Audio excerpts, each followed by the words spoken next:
ऐसा लग रहा था कि काली आकृति की आंखें उसके सिर के पीछे हैं। उसने जमीन से धक्का दिया और दो घातक हमलों से आसानी से बचते हुए ऊपर की ओर छलांग लगा दी।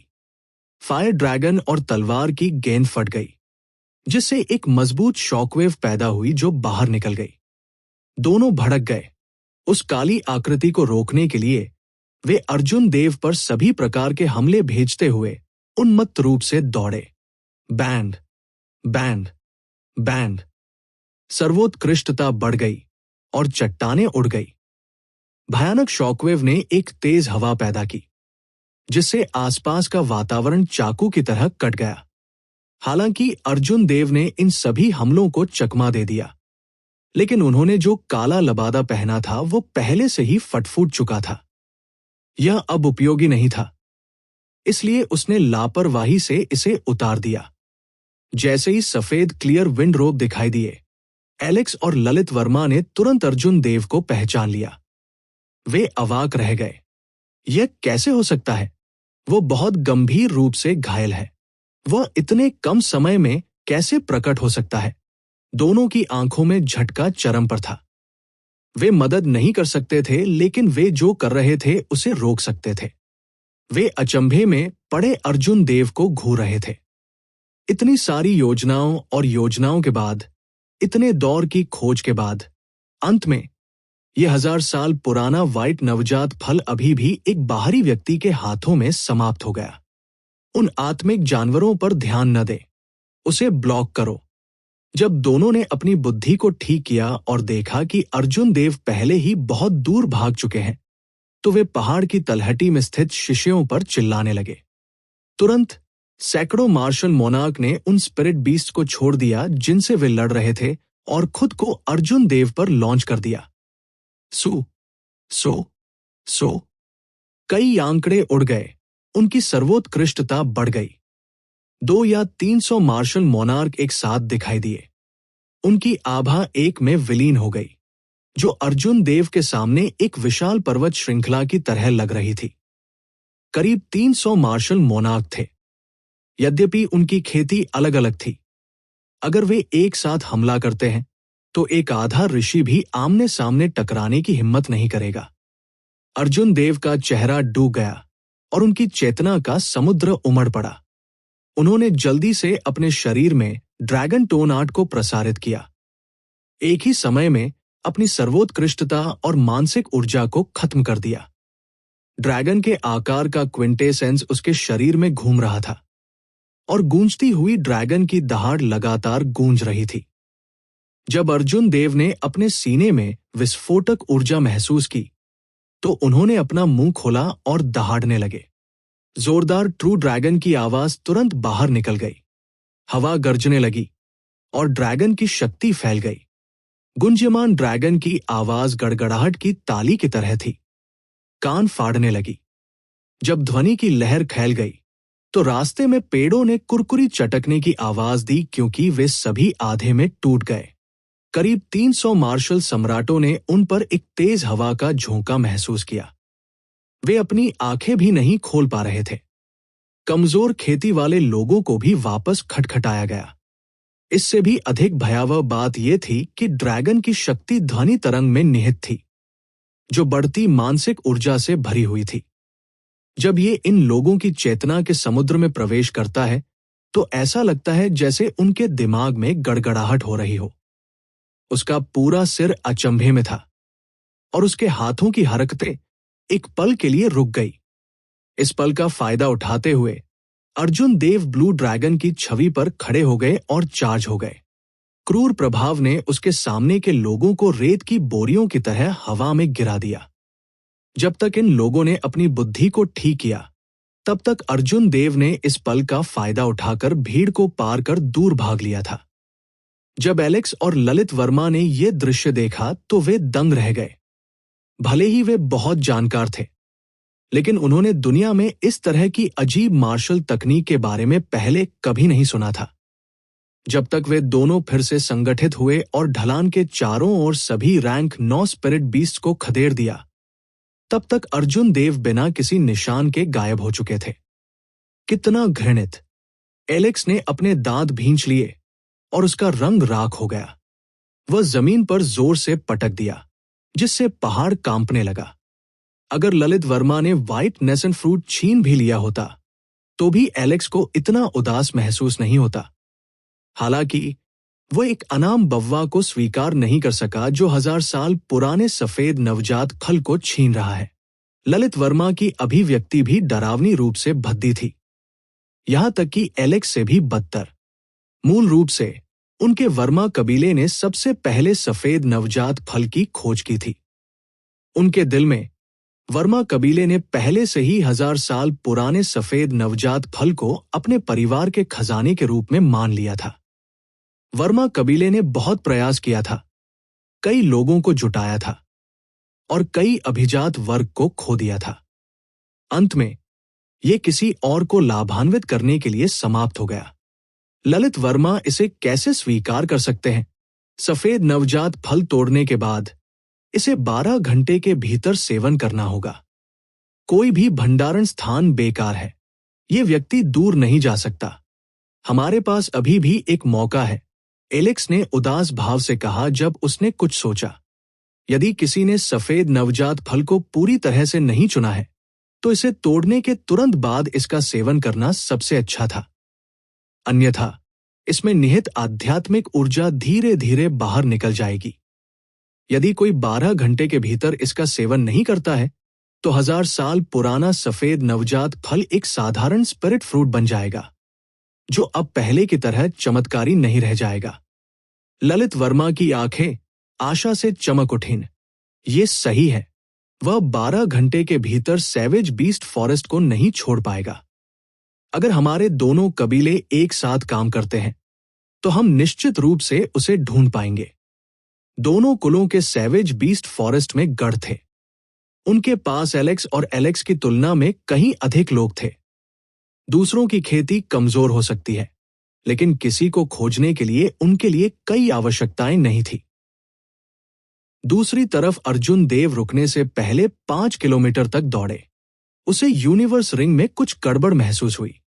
उन्होंने अपनी आध्यात्मिक भावना को भेजा और ब्रह्मांड की अंगूठी के भीतर अंतरिक्ष में व्याप्त आध्यात्मिक ऊर्जा की खोज की। यह धुंध की तरह था जो हर जगह फैल रहा था। जब उन्होंने ध्यान से देखा तो पता चला कि 1000 साल पुराने सफेद नवजात फल में निहित विशाल आध्यात्मिक ऊर्जा लगातार बाहर निकल रही थी। भले ही चमकदार स्पिरिट फ्रूट से बड़ी मात्रा में आध्यात्मिक ऊर्जा लीक हो गई, लेकिन इसमें धुंधला होने का कोई संकेत नहीं दिखा। इससे एक आह भरी। कोई आश्चर्य नहीं कि दोनों कबीले इसके लिए लड़ने के लिए अपने पूरे कुलों का उपयोग करेंगे। हालांकि लीक करना जारी रखना कोई समाधान नहीं था। एक मूर्ख भी बता सकता है कि कुछ गड़बड़ है। अर्जुन देव ने संदेह से पूछा, अभिमा, क्या हो रहा है? अभिमा ने कुछ दया के साथ कहा, जल्दी से इसका सेवन करो, अन्यथा इसका प्रभाव बहुत कम हो जाएगा। अगर हम इसे उखाड़ फेंकते तो बहुत अच्छा होता। जड़ें बरकरार रहती तो और भी अच्छा होता। इस तरह हम इसे अमर आत्मा की अंगूठी में प्रत्यारोपित कर सकते थे।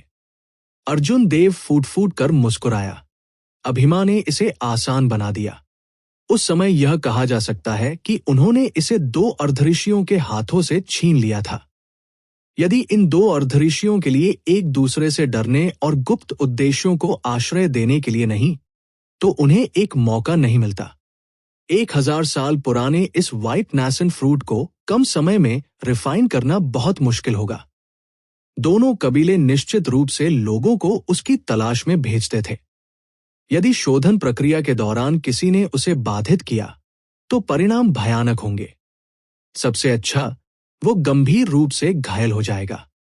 सबसे खराब स्थिति में वो अपनी जान भी खो सकता है। अप्रत्याशित रूप से 1000 साल पुराना सफेद नवजात फल प्राप्त करने के बाद बहुत परेशानी होगी। अर्जुन देव के दिल में खुशी धीरे धीरे ठंडी हो गई। वो विरोधाभासी महसूस कर रहा था। दोनों कबीले इस जगह से बहुत परिचित थे। कोई फर्क नहीं पड़ता कि वह कितनी अच्छी तरह छिपा था, वे उसे ढूंढ लेंगे। 3 दिन पहले जब उसका पीछा किया जा रहा था तो वह एक पल के लिए भी आराम नहीं कर पाया था। अभिमा ने आग्रह किया, टालमटोल करना बंद करो, इसे जल्दी से परिष्कृत करें, अन्यथा औषधीय प्रभाव कमजोर हो जाएगा। आगे भेड़ियों और पीछे बाघों से डरना अर्जुन देव का किरदार नहीं था। खुद को मजबूत करते हुए अर्जुन देव ने चारों ओर देखा और एक घनी झाड़ी पाई। कुछ साधारण भेष बनाने के बाद वो पालथी मारकर बैठ गया और यूनिवर्स रिंग से 1000 साल पुराना व्हाइट नवजात फल निकाला। एक नियमित सफेद नवजात फल अधिकतम 500 साल तक जीवित रह सकता है। 1000 साल पुराना व्हाइट नवजात फल निश्चित रूप से एक उत्परिवर्तित फल था, जिसकी तुलना एक दुर्लभ खजाने से की जा सकती है। ये ड्रैगन मैरो से बहुत कम मूल्यवान नहीं था। खुद को शांत करने के बाद अर्जुन देव के हाव भाव पूरी तरह से शांत हो गए। फिर उसने सफेद नवजात फल निगल लिया। सफेद स्पिरिट फ्रूट सुगंधित और मीठा था। ये उसके मुंह में पिघल गया। इससे पहले कि अर्जुन देव स्वाद का स्वाद ले पाते, सफेद नवजात फल उनके शरीर के माध्यम से बहने वाली एक गर्म धारा में बदल गया। बूम! औषधीय ऊर्जा ने एक पल में प्रभाव डाला। अर्जुन देव की त्वचा और बाल सभी क्रिस्टलीय हो गए, प्रकाश के साथ टिमटिमा रहे थे और एक चमक दे रहे थे। ये विशेष रूप से अर्जुन देव के काले बालों के सिर के लिए था, जो हवा में लहरा रहा था। वह प्राचीन जेड की तरह दिखता था, जो असीम आकर्षण से भरा हुआ था। अर्जुन देव के दंतियन का परिवेश उमड़ पड़ा। 1000 साल पुराना सफेद नवजात फल जिस गर्म धारा में बदल गया, वो बारिश की तरह गिर गई। बारिश की हर बूंद में स्वर्ग और पृथ्वी आध्यात्मिक क्यूई बढ़ रही थी, और वे बिना रुके गिर गए। अर्जुन देव की साधना लगातार बढ़ती गई, रुकने का कोई नाम नहीं ले रही थी। जल्द ही उन्होंने सुपीरियर ग्रेड मार्शल मोनार्क की निराकार अड़चन को छुआ। 1000 साल पुराने सफेद नवजात फल में निहित आध्यात्मिक ऊर्जा अर्जुन देव की अपेक्षाओं से कहीं अधिक थी। ये कहना अतिशयोक्ति नहीं होगी कि इसमें बड़ी मात्रा में आध्यात्मिक ऊर्जा थी। अब अर्जुन देव को इस 1000 साल पुराने व्हाइट नेसन फ्रूट का उपयोग करके सुपीरियर ग्रेड मार्शल मोनार्क तक पहुंचने का भी पछतावा हुआ। शायद ये और भी बेहतर होगा यदि वह इसका इस्तेमाल तब करे जब वह भविष्य में हाफसेंट दायरे में प्रवेश करने की कोशिश कर रहा था। हालांकि यह विचार एक पल में गुजर गया, इस तथ्य का उल्लेख नहीं करने के लिए कि 1000 साल पुराना सफेद नवजात फल केवल पाया जा सकता था और खोजा नहीं जा सकता था। अर्जुन देव ने जिस बैंगनी थंडर दिव्य मंत्र की खेती की, उसे आम लोगों की तुलना में कहीं अधिक सर्वोत्कृष्टता की आवश्यकता थी। सफेद नवजात फल जिसका उपयोग अन्य लोग आधे ऋषि को तोड़ने के लिए कर सकते हैं, हो सकता है कि उसका उस पर समान प्रभाव ना हो। बूम! विशाल आध्यात्मिक ऊर्जा नदी की तरह बह रही थी। कुछ हिट के बाद इसने सुपीरियर ग्रेड मार्शल मोनार्क की निराकार अड़चन को तोड़ दिया। हालांकि अर्जुन देव के शरीर पर जेड जैसी चमक बिल्कुल भी कमजोर नहीं हुई। उसके बालों के 3000 तार फ्लोरोसेंट प्रकाश के साथ टिमटिमा रहे थे, हवा में लहरा रहे थे। अर्जुन देव के शरीर में एक उभरती हुई ऊर्जा प्रवाहित हुई। वो बहुत लापरवाह महसूस कर रहा था। इस समय वो अंततः सुपीरियर ग्रेड मार्शल मोनार्क के लिए आगे बढ़े। हालांकि अर्जुन देव को और भी अधिक प्रसन्न करने वाली बात यह थी कि 1000 साल पुराने सफेद नवजात फल में आध्यात्मिक ऊर्जा खत्म नहीं हुई।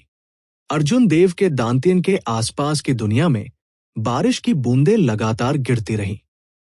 बारिश की सिर्फ एक बूंद एक दिन की खेती के बराबर थी। अर्जुन देव की साधना निरंतर बढ़ती रही। 1 घंटे के बाद, जैसा कि उन्होंने लगातार आध्यात्मिक ऊर्जा को परिष्कृत किया, उन्होंने एक सुपीरियर ग्रेड मार्शल सम्राट के रूप में अपनी साधना को पूरी तरह से स्थिर कर दिया। 1000 साल पुराने सफेद नवजात फल में आध्यात्मिक ऊर्जा अभी तक खत्म नहीं हुई थी। अर्जुन देव ने जल्दी से एक निर्णय लिया। वह इस अवसर का उपयोग देर से चरण के सुपीरियर ग्रेड मार्शल मोनार्क को तोड़ने के लिए करेंगे। मन बनाने के बाद अर्जुन देव ने अपनी सर्वोत्कृष्टता को निखारना शुरू कर दिया। उन्होंने अंतहीन लेकिन थोड़ी ढीली आध्यात्मिक ऊर्जा को मोटी और भारी बैंगनी बिजली जिम्मेदार सर्वोत्कृष्टता में बदल दिया। समय धीरे धीरे बीतता गया। सफेद नवजात फल की मदद से अर्जुन देव की सर्वोत्कृष्टता 1 घंटे से भी कम समय में पूरी तरह से ठोस हो गई, जो पहाड़ की तरह भारी हो गई। बिना किसी हिचकिचाहट के अर्जुन देव ने एक क्विंटेसेंस गैदरिंग पिल निकाली और उसे निगल लिया। फिर उसने दूसरी बार अपने घने बैंगनी क्विंटेसेंस को परिष्कृत करना शुरू कर दिया। अर्जुन देव के शरीर में बेफिक्र भाव गायब हो गया। इसे बदलना क्विंटेसेंस को 2 बार परिष्कृत करने का तीव्र दर्द था। अर्जुन देव के माथे पर पसीने के आकार के मोती लुढ़क गए। उसने अपने दांत भींच लिए और कड़वाहट से सहन किया। चुपचाप क्विंटेसेंस गैदरिंग पिल के दर्द को सहन किया। भले ही अर्जुन देव पहले ही 2 बार इसका अनुभव कर चुके हों, फिर भी इस अनुभव ने उनकी आत्मा को कांप दिया। उसके पूरे शरीर में दर्द हो रहा था और वह चाहता था कि वह तुरंत रुक सके। प्राचीन काल से अनगिनत लोगों ने 2 बार अपनी सर्वोत्कृष्टता को परिष्कृत करने का प्रयास किया था। उनमें से अधिकांश इसे सहन नहीं कर सके और हार मान ली। बाकी कुछ इसे सहन नहीं कर सके और दर्द से मर गए। एक मजबूत भौतिक शरीर और एक अदम्य इच्छा शक्ति, केवल दोनों के होने से ही कोई अपने क्विंटेसेंस को 2 बार सफलतापूर्वक परिष्कृत कर सकता है। अन्यथा भले ही कोई एक राक्षसी प्रतिभा हो जो 10,000 वर्षों में केवल 1 बार दिखाई दे, ये काम नहीं करेगा। दिल दहला देने वाला दर्द लगातार अर्जुन देव के दिल पर सवाल उठाता था, ये पूछते हुए कि क्या उसने स्पष्ट रूप से अपना रास्ता देखा है? क्या वह वास्तव में जानता है कि वह क्या चाहता है? एक कल्टीवेटर का रास्ता कांटों और अंतहीन धक्कों से भरा हुआ था। कितना भी मेहनत कर ले, कितना भी पसीना बहा ले, आखिर में शिखर तक नहीं पहुंच पाए। क्या किसी का दिल डगमगा जाएगा? क्या कोई अब भी इस असीम दर्द को सहने का साहस रखेगा? अर्जुन देव का मन नहीं डगमगाया। उनकी पिछली मान्यताएं और भी मजबूत हो गई, क्योंकि उन्होंने खुद से सवाल किया। अर्जुन देव ने कभी अपने रास्ते पर संदेह नहीं किया। अतीत में नहीं, अभी नहीं, भविष्य में नहीं। डोंब, डोंब, चारों ओर देखो। कबीले के मुखिया ने कहा कि जब तक हम उस बव्वा को ढूंढते हैं, तब तक हमें एक बड़ा इनाम प्राप्त करने के लिए उसे पकड़ने की आवश्यकता नहीं है। तत्काल कदमों की आहट गूंज उठी। इस महत्वपूर्ण क्षण में सेतु कबीले और वर्मा कबीले के कृषक वास्तव में आ गए थे। अगर किसी ने उसे घायल कर दिया जबकि वो क्विंटेसेंस गैदरिंग पिल का सेवन कर रहा था, तो वह निश्चित रूप से एक निडर क्यूई विचलन में प्रवेश करेगा। अर्जुन देव ने जल्दी से इसके बारे में सोचा और इस अवसर को छोड़ने का फैसला किया। हालांकि नुकसान बहुत बड़ा था। एक निडर क्यूई विचलन में प्रवेश करने की तुलना में उसके पास कोई अन्य विकल्प नहीं था। हिलना मत, अपने सर्वोत्कृष्टता को परिष्कृत करने पर ध्यान दें। 1000 साल पुराने सफेद नवजात फल में सभी औषधीय तरल को अवशोषित करें। मैं इन लोगों को आपके लिए ब्लॉक कर दूंगा। इससे पहले कि अर्जुन देव जवाब दे पाते, अभिमा, जो अमर आत्मा की अंगूठी में था, होश के साथ उड़ गया। अर्जुन देव ने जो साधारण भेस रखा था, उसने तुरंत एक छेद कर दिया। दोनों कुलों के कृषकों ने तुरंत अंधेरे जंगल में अर्जुन देव की जेड जैसी चमक की खोज की। हमने उसे पाया, जल्दी सूचित करें। बात करने वाला व्यक्ति अविश्वसनीय रूप से उत्साहित था, जिसने खोज टीम का ध्यान आकर्षित किया। लेकिन इससे पहले कि वह बोलना समाप्त कर पाता, एक सुंदर आकृति टिमटिमा गई। खून के छींटे पड़ गए और उसका सिर हवा में उड़ गया। केवल अब दूसरों ने देखा कि किसी समय ठंडी अभिव्यक्ति वाली एक सुंदर लड़की हवा में मंडरा रही थी। अभिमा ने अपने हाथों में प्रकाश से बने 2 छोटे कृपाण पकड़े हुए थे। बिना कुछ कहे उसने बाकी लोगों पर हमला कर दिया। अधिकांश खोज दल केवल मार्शल किंग्स थे। वे अभिमा के लिए एक मैच कैसे हो सकते हैं? रोशनी टिमटिमा रही थी और वे एक के बाद एक गिर गए। इससे सर्च टीम का लीडर चौंक गया। वो मुड़ा और भाग गया। जल्दी से अपनी आस्तीन में छिपे अलार्म तंत्र को सक्रिय कर दिया। एक कान छिदवाने वाली भिन-भिनाहट की आवाज तुरंत लहरों की तरह सभी दिशाओं में फैल गई। आवाज कई पेड़ों के माध्यम से बह गई। थोड़ी देर बाद 50 किलोमीटर के दायरे में सभी काश्तकारों ने हंगामा सुना। पुसी, अभिमा के हाथ में मौजूद हल्की कृपाण उड़ गई और उस व्यक्ति को कील ठोक दी जिसने अलार्म को सफलतापूर्वक एक पेड़ पर ट्रिगर कर दिया। 11 लोगों की खोज टीम की कुछ ही देर में मौत हो गई। अस्थायी खतरे का समाधान हो गया। हालांकि इससे भी बड़ा खतरा आने वाला था। बिजली की गति से उड़ने वाली 2 मजबूत आभा को महसूस करते हुए अभिमा मदद नहीं कर सका, लेकिन थोड़ा सा भौहें चढ़ा दिया। बहुत चिंतित महसूस कर रहा था। प्रकाश के 2 झुरमुट आकाश से उतरे, जिससे भयानक ऊर्जा तरंगे निकली। उन्होंने कई पेड़ों को टुकड़े टुकड़े कर दिए और हवा को धूल से भर दिया। एलेक्स और ललित वर्मा अपने हथियारों को हाथों में पकड़े हुए भावहीन होकर धूल के बादल से बाहर चले गए। दोनों ने चारों ओर देखा और तुरंत अर्जुन देव को पाया, जिनके पूरे शरीर ने जेड सफेद चमक दी। उनकी आंखों में गुस्सा जल गया। ये बव्वा वास्तव में 1000 साल पुराने सफेद नवजात फल को परिष्कृत कर रहा था। अब भले ही उन्होंने इस बव्वा को मार डाला, वे 1000 साल पुराने सफेद नवजात फल को पुनः प्राप्त नहीं कर पाएंगे। गुस्से में आकर दोनों आगे बढ़े। अपने दिलों में नफरत को बाहर निकालने के लिए अर्जुन देव को टुकड़े टुकड़े करना चाहते थे। कियांग, कियांग। अभिमा आकाश से शांति से उतरा। उसने अपने हाथों में 2 कृपाण लहराए और दोनों के हमलों को रोक दिया। उसकी उत्तम कृपाण तकनीकों को चमत्कारिक रूप से निष्पादित किया गया था। ठंडी रोशनी चुभने वाली ठंडी थी और इसने उन दोनों को मजबूर किया, जो इसके लिए तैयार नहीं थे, एक ही एक्सचेंज में पीछे हटने के लिए। आइटम स्पिरिट उनके उतरने के बाद ललित वर्मा और एलेक्स ने अजीब निगाहों का आदान प्रदान किया। फिर वे आनंदित हुए और अभिमा को उत्कट दृष्टि से देखने लगे। एलेक्स का भाला कांप उठा क्योंकि वो धीरे से हंसा। मुझे लंबे समय से लगता है कि इस बव्वा की कृपाण अजीब है। अप्रत्याशित रूप से इसने वास्तव में एक आइटम स्पिरिट को जन्म दिया। ललित वर्मा ने मुस्कुराते हुए कहा, आइटम स्पिरिट के साथ एक कीमती कृपाण। यहां तक कि अगर हम इसे समान रूप से विभाजित करते हैं तो ये हमारे नुकसान की भरपाई के लिए पर्याप्त से अधिक होगा। अर्धऋषि के रूप में दोनों स्वाभाविक रूप से सामान्य लोगों की तुलना में अधिक ज्ञानी थे। उन्होंने तुरंत अभिमा की पहचान का पता लगा लिया और अपने दिलों में खुशी मनाने लगे। अभिमा चुपचाप जमीन पर तैरने लगी। जब उसने दोनों की आंखों में लालची निगाहें देखी तो वह ठंड से मुस्कुराए बिना नहीं रह सकी। आपको क्या लगता है कि आप कौन हैं? थंडर किंग की विरासत, लूनर शैडो कृपाण प्राप्त करने के बाद क्या आपको लगता है कि कोई भी इसे समझ सकता है? एलेक्स की आंखें चमक उठीं क्योंकि वह जोर से हंसा। कोई आश्चर्य नहीं कि ये बच्चा इतना मजबूत है, तो वो थंडर किंग का उत्तराधिकारी है। ऐसा लग रहा है कि हम इस बार बड़ा मुनाफा कमाने जा रहे हैं। देखो मैं तुम्हें कैसे वश में करता हूं। शिव, एलेक्स की आकृति चमक उठी और उसका भाला एक अग्नि अजगर में बदल गया क्योंकि उसने अभिमा पर हमला किया।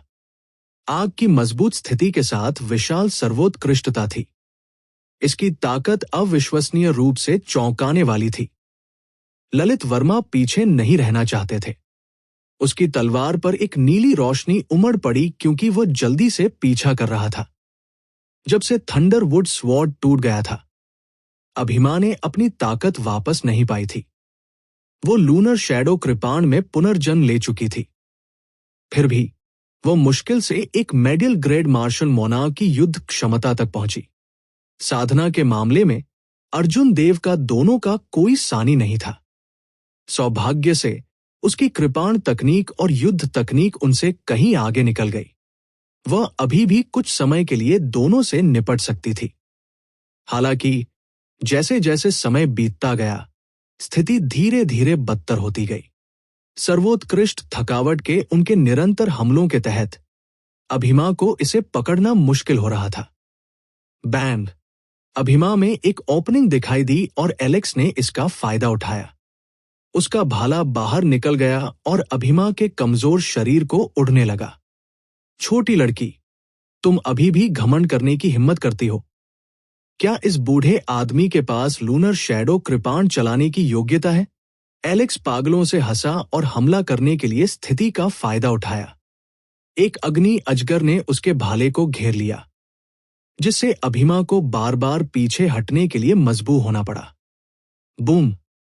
एक नीली तलवार की गेंद ने एक धातु की तलवार की गुनगुनाहट दी क्योंकि ये अभिमा की ओर उड़ गई, जिसे एलेक्स द्वारा वापस रखा जा रहा था। ये तलवार की गेंद तलवार क्यूई के हजारों धागों से बनी थी।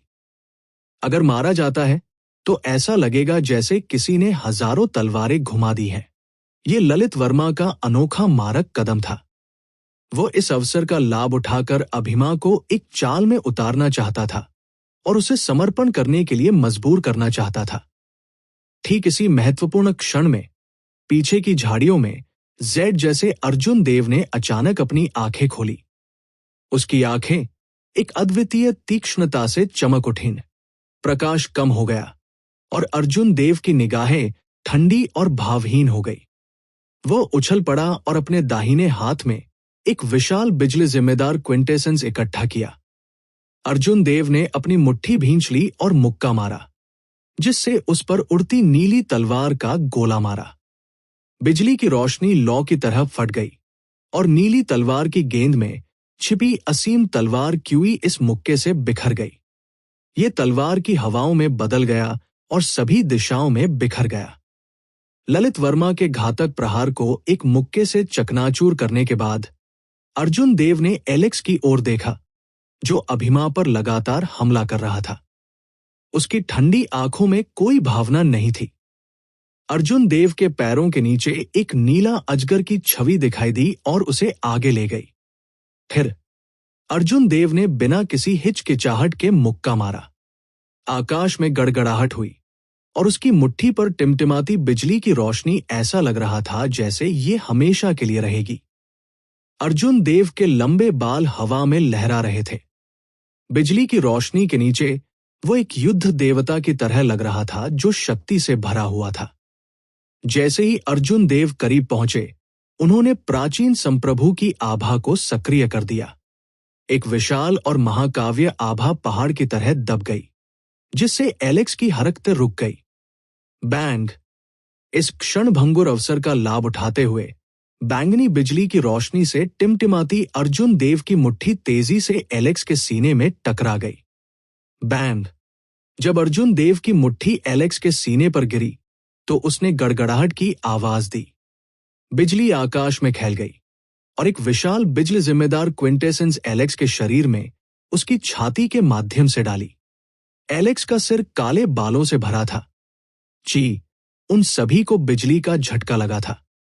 उसका चेहरा पीला पड़ गया था और उसका शरीर पीछे की ओर उड़ गया था। अभिमा, अंदर आओ। मैं आपको वापस लड़ने में मदद करूंगा कि ये लोग आपको कैसे पीटते हैं।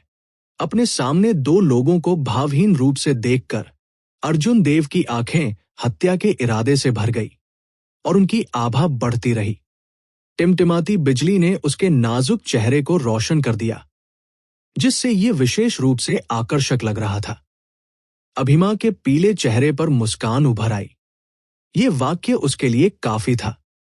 अर्जुन देव की बातों पर कभी शक करने की जरूरत नहीं पड़ी। एक बार जब वह यह कह देगा तो वह निश्चित रूप से ऐसा करेगा। कमजोर भीम प्रकाश की किरण में बदल गया और अमर आत्मा की अंगूठी में प्रवेश कर गया। सीटू लाई और ललित वर्मा ने अर्जुन देव को हतप्रभ भाव से देखा।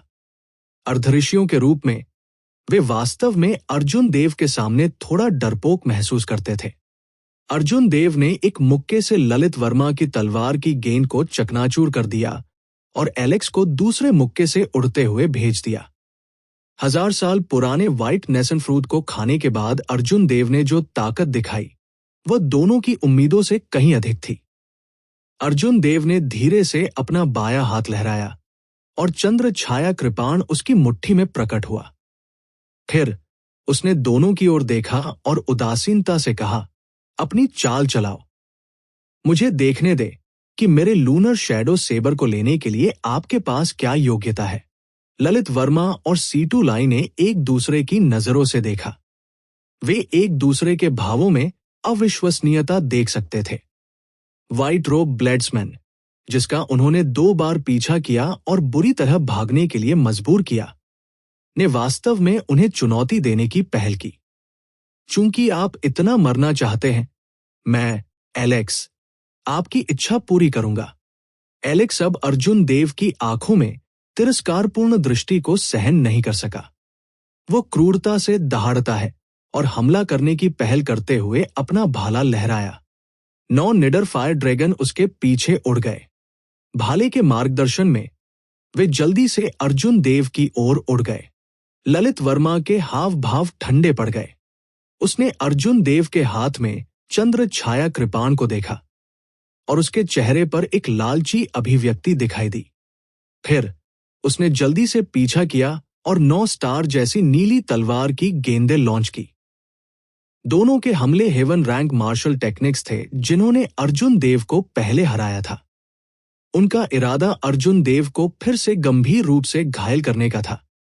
इस बार उन्हें भागने का कोई मौका नहीं दिया गया। दुर्भाग्य से दोनों को नहीं पता था कि अर्जुन देव जानबूझकर पिछली बार हार गए थे। अब अर्जुन देव की साधना में बहुत सुधार हुआ था। न केवल वो सुपीरियर ग्रेड मार्शल मोनार्क के लिए आगे बढ़ गया था, बल्कि उसने 2 बार अपनी सर्वोत्कृष्टता को भी परिष्कृत किया था। वर्तमान अर्जुन देव अब पहले जैसा नहीं रह गया था। वो इन 2 चालों की परवाह कैसे कर सकता है? कृपाण की मूठ को अपने दाहिने हाथ से पकड़कर अर्जुन देव थोड़ा आगे की ओर झुक गया। उन्होंने ड्रैगन सबड्यूइंग स्लैश के लिए अपनी ऊर्जा प्रसारित की। बढ़ती आभा धीरे धीरे पीछे हट गई और खुद को छिपा लिया। अर्जुन देव पर्वत की तरह निश्चल रहे। वो हाइबरनेशन में एक सच्चे ड्रैगन की तरह था, जो लगातार अपनी आंखों से दोनों की हत्या की चालों के प्रक्षेप वक्र की गणना कर रहा था। जब 2 हेवन रैंक मार्शल तकनीक उनसे केवल 8 मीटर की दूरी पर थे, तभी अर्जुन देव ने अचानक एक चाल चली। वो एक सच्चे ड्रैगन में बदल गया और एक हल्का कदम आगे बढ़ाया। सिर्फ एक कदम के साथ जमीन एक जोरदार धमाके के साथ खुल गई और उसके सामने एक काली दरार फैल गई। रसातल में छिपा हुआ ड्रैगन एक सज्जन कार्रवाई करने से पहले योजना बनाता है। आकाश में उड़ता ड्रैगन एक शानदार उपलब्धि के साथ दुनिया को चौंका रहा है। अर्जुन देव हवा में उड़ गए। अपने दिल की भावना का पालन करते हुए उन्होंने स्वाभाविक रूप से लूनर शैडो कृपाण को आकर्षित किया। ये एक सच्चे ड्रैगन की तरह था जो अपने पंजे को उग्र रूप से घुमा रहा था। हवा में उड़ने वाले एक सच्चे ड्रैगन की ताकत, एक सच्चे ड्रैगन का क्रोध, अजय, बैम, कृपाण की रोशनी बहुत चकाचौंध थी। एलेक्स की आग की लपटों के 9 झुरमुट इस बढ़ते कृपाण हमले पर बुरी तरह से चिल्लाए। वे चिंगारी में बदल गए और तितर बितर हो गए। ललित वर्मा के 9 तलवार के गोले जो तारों के प्रकाश से मिलते जुलते थे, सीधे फट गए और उनके भीतर छिपी तलवार क्यूई एक दिव्य युवती की तरह सभी दिशाओं में निकल गई। तलवार क्यूई की सदमे की लहरों ने जमीन पर गहरे गड्ढों को तोड़ दिया, जिससे तबाही का दृश्य बन गया। दोनों की हत्या की चाल को तोड़ने के बाद अर्जुन देव की गति कम नहीं हुई। उसने दोनों पर एक बड़ा पलटवार किया। अर्जुन देव ने 2 बार अपनी सर्वोत्कृष्टता को परिष्कृत किया था। अब जब क्विंटेसेंस के साथ प्रतिस्पर्धा करने की बात आई, तो उसे अब दोनों से डर नहीं था। अपने मजबूत भौतिक शरीर पर भरोसा करके उसने चोट के डर से नहीं, लड़ने की हिम्मत की। हवा में अर्जुन देव की आभा फली खुली। उन्होंने अपनी कृपाण लहराई और सभी प्रकार की मार्शल तकनीकों को अंजाम दिया, जिससे एलेक्स और ललित वर्मा को लगातार पीछे हटने के लिए मजबूर होना पड़ा। 100 चालों के बाद एलेक्स और ललित वर्मा ने अपने खून के मंथन को महसूस किया। उनके आंतरिक अंग हिंसक रूप से कांपने लगे। बहती बिजली की रोशनी उनके शरीर में फैल गई। अतीत में उन दोनों ने अर्जुन देव को दबाने के लिए अपनी साधना का उपयोग किया था। जिससे अर्जुन देव को 100 चालों के भीतर एक दयनीय स्थिति में मजबूर होना पड़ा। अब स्थिति उलट गई थी। सर्वोत्कृष्टता के समान स्तर के साथ अर्जुन देव के भौतिक शरीर का लाभ खुद को दिखाया। इसी तरह 100 चालें प्राप्त करने के बाद उनके मजबूत भौतिक शरीर ने अधिकांश ऊर्जा को अवरुद्ध कर दिया। जैसे ही अर्जुन देव के लंबे बाल फड़फड़ाते थे, उनका नाजुक चेहरा बहुत आराम से दिखाई दिया। शो अभी शुरू ही हो रहा था। स्प्रिंग थंडर चॉप, उजाड़ के लिए जलता हुआ। शरद ऋतु के पानी में भाग्यवान व्यक्ति। शोक ठंड, 4 सीजन सेबर तकनीक, जो हेवन रैंक मार्शल तकनीक से थोड़ी ही कमजोर थी, को अर्जुन देव द्वारा आसानी से निष्पादित किया गया था, जैसे कि वह खा रहा था या पी रहा था, जिससे एलेक्स और ललित वर्मा को और भी अधिक खेदजनक स्थिति में मजबूर होना पड़ा। ऋतुओं का चक्र, अंतहीन विकास। ऋतुओं का चक्र, जो अधिकांश स्वर्ग रैंक वाली मार्शल तकनीकों को टक्कर दे सकता है, ऋतुओं के चक्र की शक्ति के साथ अंतहीन रूप से बह गया। वसंत की गड़गड़ाहट, गर्मी की आग, शरद ऋतु की हवा और सर्दियों की ठंड। ऋतुओं के चक्र की रहस्यमय घटना को अर्जुन देव की कृपाण तकनीक में पूरी तरह से शामिल किया गया था। जब उसने अपनी कृपाण घुमाई तो उसने उन दोनों को भेजा जिनकी क्यूई और खून पहले से ही अस्थिर थे, खून की उल्टी करते हुए वापस उड़ रहे थे। वे दोनों एक जोरदार धमाके के साथ जमीन पर उतरे। भारी प्रभाव से जमीन कांपने लगी और धूल हवा में भर गई। अर्जुन देव की ओर देखते ही दोनों जोड़ी आंखें भय से भर गई। अगर वे पहले ही चौंक गए होते तो अब वे पूरी तरह से भय से भर गए थे। अप्रत्याशित रूप से 2 अर्धऋषियों को एक सुपीरियर ग्रेड मार्शल मोनार्क द्वारा इस हद तक दबा दिया गया था कि उन्हें खून की उल्टी हो गई और वे सांस नहीं ले पा रहे थे। देवलोक डोमेन में ऐसी राक्षसी प्रतिभा कब से प्रकट हुई? अप्रत्याशित रूप से उन्हें इसके बारे में पता नहीं चला। एलेक्स ने अपने पैरों पर संघर्ष किया और अपना भाला पकड़ लिया। उन्होंने गहरी आवाज में कहा, बूढ़े कोहरेलियू, भले ही आप मुझे कम आंकते हो, आप वास्तव में पीछे नहीं हट सकते, जैसा आप कहते हैं। ललित वर्मा के हाव भाव भी उतने ही गंभीर थे। उन्होंने उदासीनता से कहा, अगर हम आज उसे नहीं मारते हैं तो उसकी प्रतिभा को देखते हुए हम दोनों को भविष्य में कोई मौका नहीं मिलेगा। हवा में अर्जुन देव ब्लू ड्रैगन छवि पर खड़े थे। उसके सफेद वस्त्र फड़फड़ाए क्योंकि उसने 2 अर्धऋषियों को अपने तुरुप के कार्ड का उपयोग करने के लिए तैयार होते देखा। उसके नाजुक और सुंदर चेहरे पर कोई डर नहीं था। यह वैसा ही था जैसा अर्जुन देव ने अतीत में कहा था। मजबूत और कमजोर अर्धऋषि थे। याकवीर मान ने कालीचरण और उसके जैसे अन्य लोगों को सुअरों और कुत्तों की तरह लापरवाही से मार डाला था। स्पष्ट रूप से पहले के 2 लोग केवल कालीचरण के समान स्तर पर थे। वे 7 दिग्गजों की तुलना में बहुत कमजोर थे। जब तक अर्जुन देव क्विंटेसेंस में अंतर को कम कर सकते थे, तब तक उन्हें इन दोनों का डर नहीं होगा। चूंकि वे उसे मारना चाहते थे, इसलिए वह कोई ढीला सिरा नहीं छोड़ना चाहता था। इस बार अर्जुन देव अपने सभी द्वेषों को समाप्त कर देंगे। आग का असीम समुद्र, 9 स्टार हेवनली एक्सप्लोजन। एलेक्स और ललित वर्मा एक ही समय में चिल्लाए। वे दोनों अब पीछे नहीं हटे, बिना कुछ भी रोके अपनी हत्या की चाल को अंजाम दे रहे थे। वर्तमान अर्जुन देव का सामना करते समय पीछे हटना खुद को मौत के घाट उतारने से अलग नहीं होगा। चाहे वह सफलता हो या असफलता, उन दोनों ने इस अंतिम चाल पर अपना सारा दांव लगाया। एलेक्स के शरीर से आग का असीम समुद्र फैल गया। धधकती लपटें जहां तक नजर जा सकती थी, फैली हुई थी। रहस्यमय घटना बहुत वास्तविक लग रही थी। इससे आने वाली हीटवेव ने सभी को तेज गर्मी का एहसास कराया। ऐसा लग रहा था कि आग के इस समुद्र के नीचे हवा भी पिघल जाएगी। आग के समुद्र के ऊपर आग की एक विशाल लहर उमड़ पड़ी। जैसे ही एलेक्स आग के समुद्र पर खड़ा हुआ, उसके चारों ओर लाल लपटों का एक अंगूठी दिखाई दी। उसका पूरा शरीर आग की लपटों में डूबा हुआ था क्योंकि उसने अपने हाथ में भाला फेंक दिया था। असीम विशाल लहरों के साथ अर्जुन देव की ओर उड़ते हुए इसने एक असीम शक्ति को आगे बढ़ाया। आग की लहर अर्जुन देव को डुबोना चाहती थी और भाले की रोशनी अर्जुन देव को छेदना चाहती थी। एलेक्स की आंखों में असीम नफरत इस कदम पर केंद्रित थी। दूसरी ओर ललित वर्मा के 9 स्टार हेवनली एक्सप्लोजन में एक भयानक शक्ति थी। ये एलेक्स की तुलना में कोई कमजोर नहीं लग रहा था।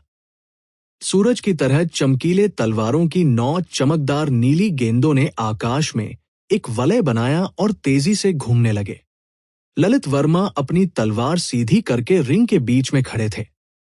उसने अपना बायां हाथ तलवार पर रखा और अपने क्विंटेसेंस को लगातार प्रसारित किया। तलवारों की 9 नीली गेंदें तेजी से घूमती थी। अंत में वे अब तलवारों की 9 गेंदें नहीं रह गई। इसके बजाय उन्होंने तलवारों का एक अंगूठी के आकार का तूफान बनाया। तलवारों के अंगूठी के आकार के तूफान के भीतर अनगिनत तलवारों की भन-भनाहट सुनी जा सकती थी। 10,000 तलवारें आपस में भिड़ गई, अंतहीन रूप से बज रही थी। मर जाओ। एक पल में उन दोनों ने व्यावहारिक रूप से एक पल में अपनी हत्या की चालें पूरी कर ली। उन्होंने अर्जुन देव पर हमला करते हुए जबरदस्त ताकत दिखाई। केवल एक लाल रंग की लौ और तलवारों के विशाल अंगूठी के आकार का तूफान देखा जा सकता था। अर्जुन देव का शरीर तुरंत उसमें डूब गया। अपने तुरुप के पत्ते को निष्पादित करने के बाद दोनों बेहद थके हुए दिखाई दिए।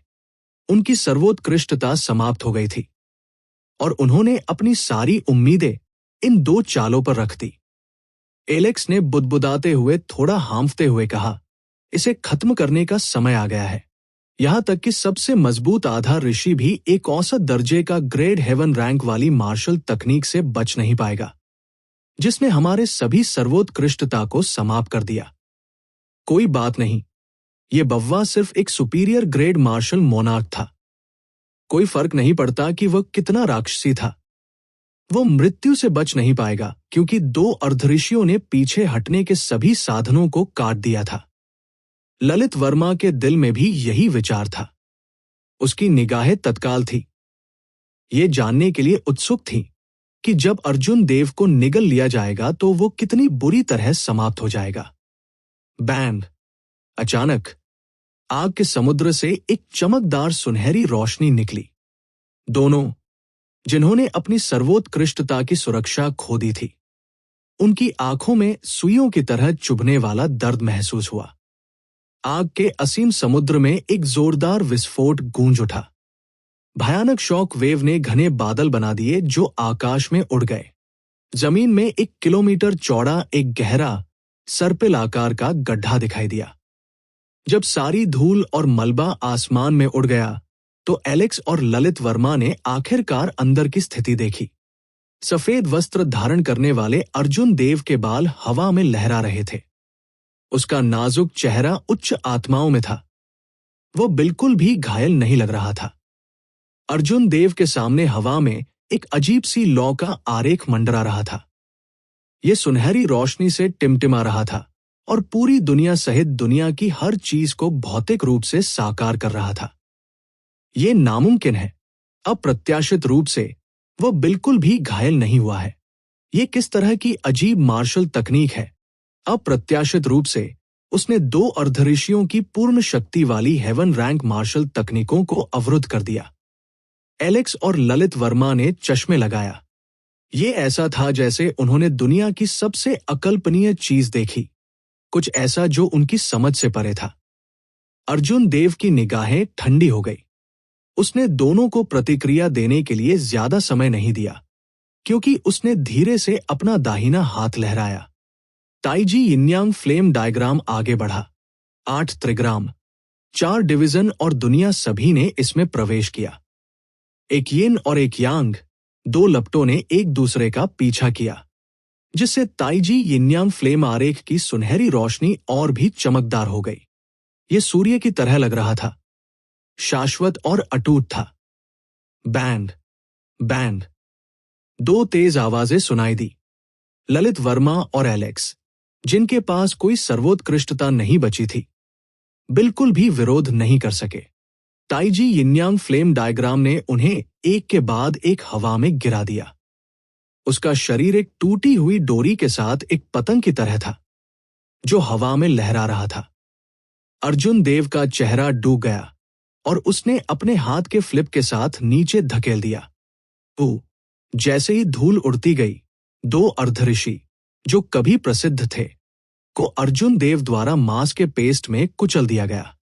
एक विचार के साथ जमीन पर चिपका हुआ ताइजी यिन्यांग फ्लेम आरेख धीरे धीरे गायब हो गया। अंत में यह प्रकाश की दो किरणों में बदल गया। एक सफेद और एक बैंगनी अर्जुन देव की आंखों में लौट आया। अर्जुन देव ने अपनी आंखें बंद कर ली और लड़खड़ाते हुए लगभग नीचे गिर पड़े। ताइजी यिन्यांग फ्लेम डायग्राम के महान पूर्णता तक पहुंचने के बाद यह पहली बार था जब अर्जुन देव ने वास्तविक युद्ध में इसका इस्तेमाल किया था। अपने अनुभव की कमी के कारण उन्होंने बहुत अधिक मानसिक ऊर्जा समाप्त कर दी थी। यदि वह इसे अच्छी तरह से नियंत्रित कर सकता है तो वह शक्ति को पूरी तरह से कम कर सकता है और अपनी मानसिक ऊर्जा बर्बाद नहीं कर सकता है। 5000 मीटर दूर सीटू और तू कबीले के किसान पहले ही आ चुके थे। हालांकि अर्जुन देव और दो अर्धऋषियों के बीच लड़ाई पहले ही अपने चरम पर पहुंच चुकी थी। वे बिल्कुल भी हस्तक्षेप नहीं कर सकते थे। मूल रूप से सभी ने सोचा था कि अर्जुन देव निश्चित रूप से मर जाएंगे। हालांकि परिणाम उनकी अपेक्षाओं से अधिक था। अप्रत्याशित रूप से एक सुपीरियर ग्रेड मार्शल सम्राट दो अर्धऋषियों को मारने में कामयाब रहा। इसके अलावा उसने इसे इतने अत्याचारी तरीके से किया, उन्हें मांस के पेस्ट में कुचल दिया। जब काश्तकारों ने अर्जुन देव को आंखें बंद करके आराम करते देखा तो वे भयभीत हो गए। उन्होंने आगे बढ़ने की बिल्कुल भी हिम्मत नहीं की। काफी देर बाद अर्जुन देव ने अपनी आंखें खोली और धीरे से बह गए। जल्द ही वो उन दो लाशों के सामने पहुंचा जो अब मानव लाशों से मिलती जुलती नहीं थी। जब अर्जुन देव ने पिछले कुछ दिनों में अपनी मुठभेड़ों के बारे में सोचा तो उन्हें एहसास हुआ कि उन्होंने इन दो मजबूत बूढ़ी लोमड़ियों के साथ बुद्धि और साहस की लड़ाई लड़ी थी। उसे कई बार मौत का खतरा था। अपनी ठोस नींव और असाधारण शांति और निर्णायकता पर भरोसा करके अर्जुन देव को अंत में आखिरी हंसी आई। अर्जुन देव ने न केवल दुर्लभ 1000 साल पुराना सफेद नवजात फल प्राप्त किया था और सुपीरियर ग्रेड मार्शल मोनार्क के रूप में आगे बढ़ गया था, बल्कि उन्होंने दो अर्धऋषियों को भी मार डाला था। दोनों के स्थानिक छल्ले लेने के बाद अर्जुन देव अब यहां नहीं रुके और जंगल से बाहर निकलने के लिए चल पड़े। जैसे ही दोनों कुलों के कृषकों ने अर्जुन देव की विदाई आकृति को देखा, वे उन्हें घूरने लगे। हालांकि उनमें से किसी का भी उसका पीछा करने का कोई इरादा नहीं था। बात खत्म होने के बाद अर्जुन देव अपनी विद्वतापूर्ण उपलब्धियों को छुपाकर चले गए। वो अपने अभिमान को ढोता था और अकेले ही अपने रास्ते पर चला जाता था। 3 दिन बाद एक सफेद वस्त्र वाले ब्लेड्समैन द्वारा एज्योर पीक सिटी के दो अत्याचारियों एलेक्स और ललित वर्मा की हत्या की खबर शहर के हर कोने में जंगल की आग की तरह फैल गई। इन दोनों कुलों पर लंबे समय तक एज्योर पीक सिटी पर हावी रहा। एलेक्स और ललित वर्मा शिखर विशेषज्ञ थे जिन्होंने दशकों पहले ही पूरे शहर को हिला दिया था। इस छोटे से ग्रीन समिट सिटी में वे दोनों भगवान के समान अस्तित्व थे। जब लोगों ने अचानक सुना कि इन दो लोगों की मृत्यु एक युवा व्हाइट रोब ब्लेड्समैन के हाथों हुई है, तो किसी को विश्वास नहीं हुआ। उन्हें लगा कि ये सिर्फ एक मजाक है। हालांकि जैसे जैसे दोनों कुलों के काश्तकारों ने अधिक समाचार फैलाए, चाहे वह जानबूझकर हो या अनजाने में, इसकी पुष्टि की गई। शहर में हर कोई हैरान था। कई बूढ़े लोगों ने आह भरी। नई पीढ़ी ने पुराने को बदल दिया। ये सोचना कि एलेक्स और ललित वर्मा की मृत्यु ऐसे ही हो गई, जिससे कोई और बिना किसी कारण के प्रसिद्ध हो गया। जहां तक अर्जुन देव की पहचान की बात है तो तमाम तरह की अफवाहें फैल गई। उनमें से कुछ इतने अतिरंजित थे कि लोगों को यह मजाकिया लगा। एज्योर पीक सिटी का सबसे बड़ा रेस्टोरेंट लोगों से भरा हुआ था। व्यापार फलफूल रहा था। एक भी खाली मेज दिखाई नहीं दे रही थी। क्या आप जानते हैं कि व्हाइट रोब ब्लेड्समैन की पहचान पहले ही सामने आ चुकी है? यह प्रसिद्ध बिरांशु की चुनौती है। क्या चल रहा है? क्या ये व्हाइट रोब ब्लेड्समैन वो व्यक्ति हो सकता है जिसे बीरांशु ने आधिकारिक तौर पर स्वीकार किया था? ऐसा ही होना चाहिए। दोनों कुलों के काश्तकारों ने पहले ही चित्रों की तुलना कर ली है। वे कम से कम 70% समान दिखते हैं। इसके अलावा वे दोनों ब्लेड्समैन हैं और सफेद वस्त्र पहनते हैं। ऐसा संयोग कैसे हो सकता है? उन्होंने कहा, अगर यह व्यक्ति है तो एलेक्स और ललित वर्मा की मौत अन्यायपूर्ण नहीं है। आखिरकार 7 दिग्गजों में से एक बिरांशु ने भी आधिकारिक तौर पर इस व्यक्ति को स्वीकार किया। हॉल में सबसे ज्यादा चर्चा का विषय कोई और नहीं बल्कि व्हाइट रोब ब्लेड्समैन था। वह जगह असाधारण रूप से हलचल भरी थी। अर्जुन देव, जो एक काला कपड़ा पहने हुए था, दूसरी मंजिल पर खिड़की के पास एक मेज पर बैठा था। वह इस सब को लेकर बहुत शांत दिखाई दे रहे थे। कोई शालीनता नहीं दिखा रहे थे। उसने केवल 2 अर्धऋषियों को मार डाला था जो कलीचरण के समान बलवान थे। 7 दिग्गजों में से कोई भी ऐसा करने में सक्षम होता। इसके अलावा वे अर्जुन देव की तुलना में बहुत अधिक आसानी से कर सकते थे। शराब का प्याला नीचे रखने के बाद अर्जुन देव ने अपना सारा ध्यान एक गोल बैंगनी क्रिस्टल के सिक्के पर केंद्रित किया। बैंगनी क्रिस्टल का सिक्का उसके हाथ में बहुत बनावट वाला महसूस हुआ। पीछे बादलों में 3 पहाड़ छिपे हुए थे और सामने की तरफ एक व्यक्ति की आकृति थी। कुल मिलाकर अर्जुन देव ने एलेक्स और ललित वर्मा के स्थानिक छल्लों से 10 million superior grade spirit stones प्राप्त किए थे। यह अर्जुन देव की अपेक्षा से बहुत कम था। उन दोनों के अपने अपने कबीले थे और वे धीले किसान नहीं थे। आधे ऋषि होने के बावजूद उनके पास केवल 5 मिलियन से अधिक सुपीरियर ग्रेड स्पिरिट स्टोन थे। यह पूरी तरह से समझ से बाहर था। स्पिरिट स्टोन्स के अलावा अर्जुन देव की सबसे बड़ी फसल उनके सामने बैंगनी क्रिस्टल का सिक्का था। उनमें से लगभग 1 लाख थे। बैंगनी क्रिस्टल का सिक्का किसी रहस्यमय अयस्क से बनाया जाना चाहिए था। यह बहुत मूल्यवान था। जहां तक बात है तो कुछ दिनों तक इसका अध्ययन करने के बाद भी अर्जुन देव इसका पता नहीं लगा सके।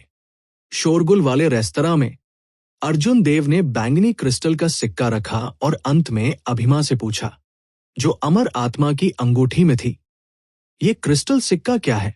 अभिमा, क्या आप जानते हैं? अभिमा वर्तमान में अमर आत्मा की अंगूठी में सबसे मूल्यवान चंद्र कैसिया वृक्ष की देखभाल कर रही थी। उसकी देखभाल में सफेद चंद्र कैसिया ट्री अपने शुरुआती 10 मीटर ऊंचे पौधे से पहले ही ऊंचाई में 2 गुना हो गया था। पेड़ का तना भी मोटा हो गया था। अर्जुन देव को अपने हाथों को इसके चारों ओर लपेटना पड़ा, इससे पहले कि वह मुश्किल से अपने हाथों को उसके चारों ओर लपेट सके। शाखाएं और पत्तियां रसीला थी, आध्यात्मिक प्रकाश से चमक रही थी। यह बहुत सुंदर लग रहा था। अभिमा ने जो कर रही थी उसे रोक दिया और अपनी आंखें सिकोड़ ली। फिर वह चालाकी से मुस्कुराई और बोली, स्वाभाविक रूप से मुझे पता है। हालांकि आपको कुछ और स्पिरिट स्टोन्स फेंकने होंगे। अभी जड़ी बूटी के बगीचे में स्पिरिट ट्री केवल रैंक एक स्पिरिट वेन की उत्पत्ति के साथ बहुत धीरे धीरे बढ़ रहे हैं। अर्जुन देव फूट फूट कर मुस्कुराया, सिर दर्द महसूस कर रहा था। ईमानदारी से कहूं तो उन्होंने अमर आत्मा की अंगूठी में स्पिरिट ट्री पर ज्यादा ध्यान नहीं दिया था। वास्तव में एक साधारण पेड़ को बढ़ने में 10 या 20 साल लगेंगे, और क्या एक आत्मा का पेड़, इसे बढ़ने में सैकड़ों या हजारों साल लगेंगे। हालांकि अभिमा ने अथक परिश्रम किया। वह कहती रही कि भविष्य में अर्जुन देव के लिए यह बहुत काम आएगा। जितनी जल्दी वो अमर आत्मा की अंगूठी का प्रबंधन करता, उसका लाभ उतना ही बेहतर होता जब वह सम्राट रुद्र से मिलता, जो उसी पीढ़ी का था। अर्जुन देव ने अपने अधिकांश सुपीरियर ग्रेड स्पिरिट स्टोन्स को इस पर खर्च किया। इस बार उन्होंने अभी अभी 10 million superior grade spirit stones प्राप्त किए थे। हालांकि अभिमा ने तुरंत 3 मिलियन की मांग की। इससे अर्जुन देव के दिल में दर्द होने लगा। उसके बाद उसने कितना भी मांगा, लेकिन अर्जुन देव ने उसे नजरअंदाज कर दिया। अब जब उसने अभिमा को फिर से इस मामले का उल्लेख सुना, तो अर्जुन देव असहाय महसूस कर रहे थे। वह केवल 1 और 2 million superior grade spirit stones फेंकने के लिए सहमत हो सकता था। तभी अभिमा संतुष्टि से मुस्कुरा दी। उसने कहा, यह एक सूक्ष्म सिक्का है। ये कुनलुन क्षेत्र के 5 डोमेन की 5 प्रमुख जातियों के उच्च रैंक वाले काश्तकारों के बीच व्यापक रूप से प्रसारित होता है। आमतौर पर सम्राट रुद्र खजाने के बदले में सूक्ष्म सिक्कों का उपयोग करते थे।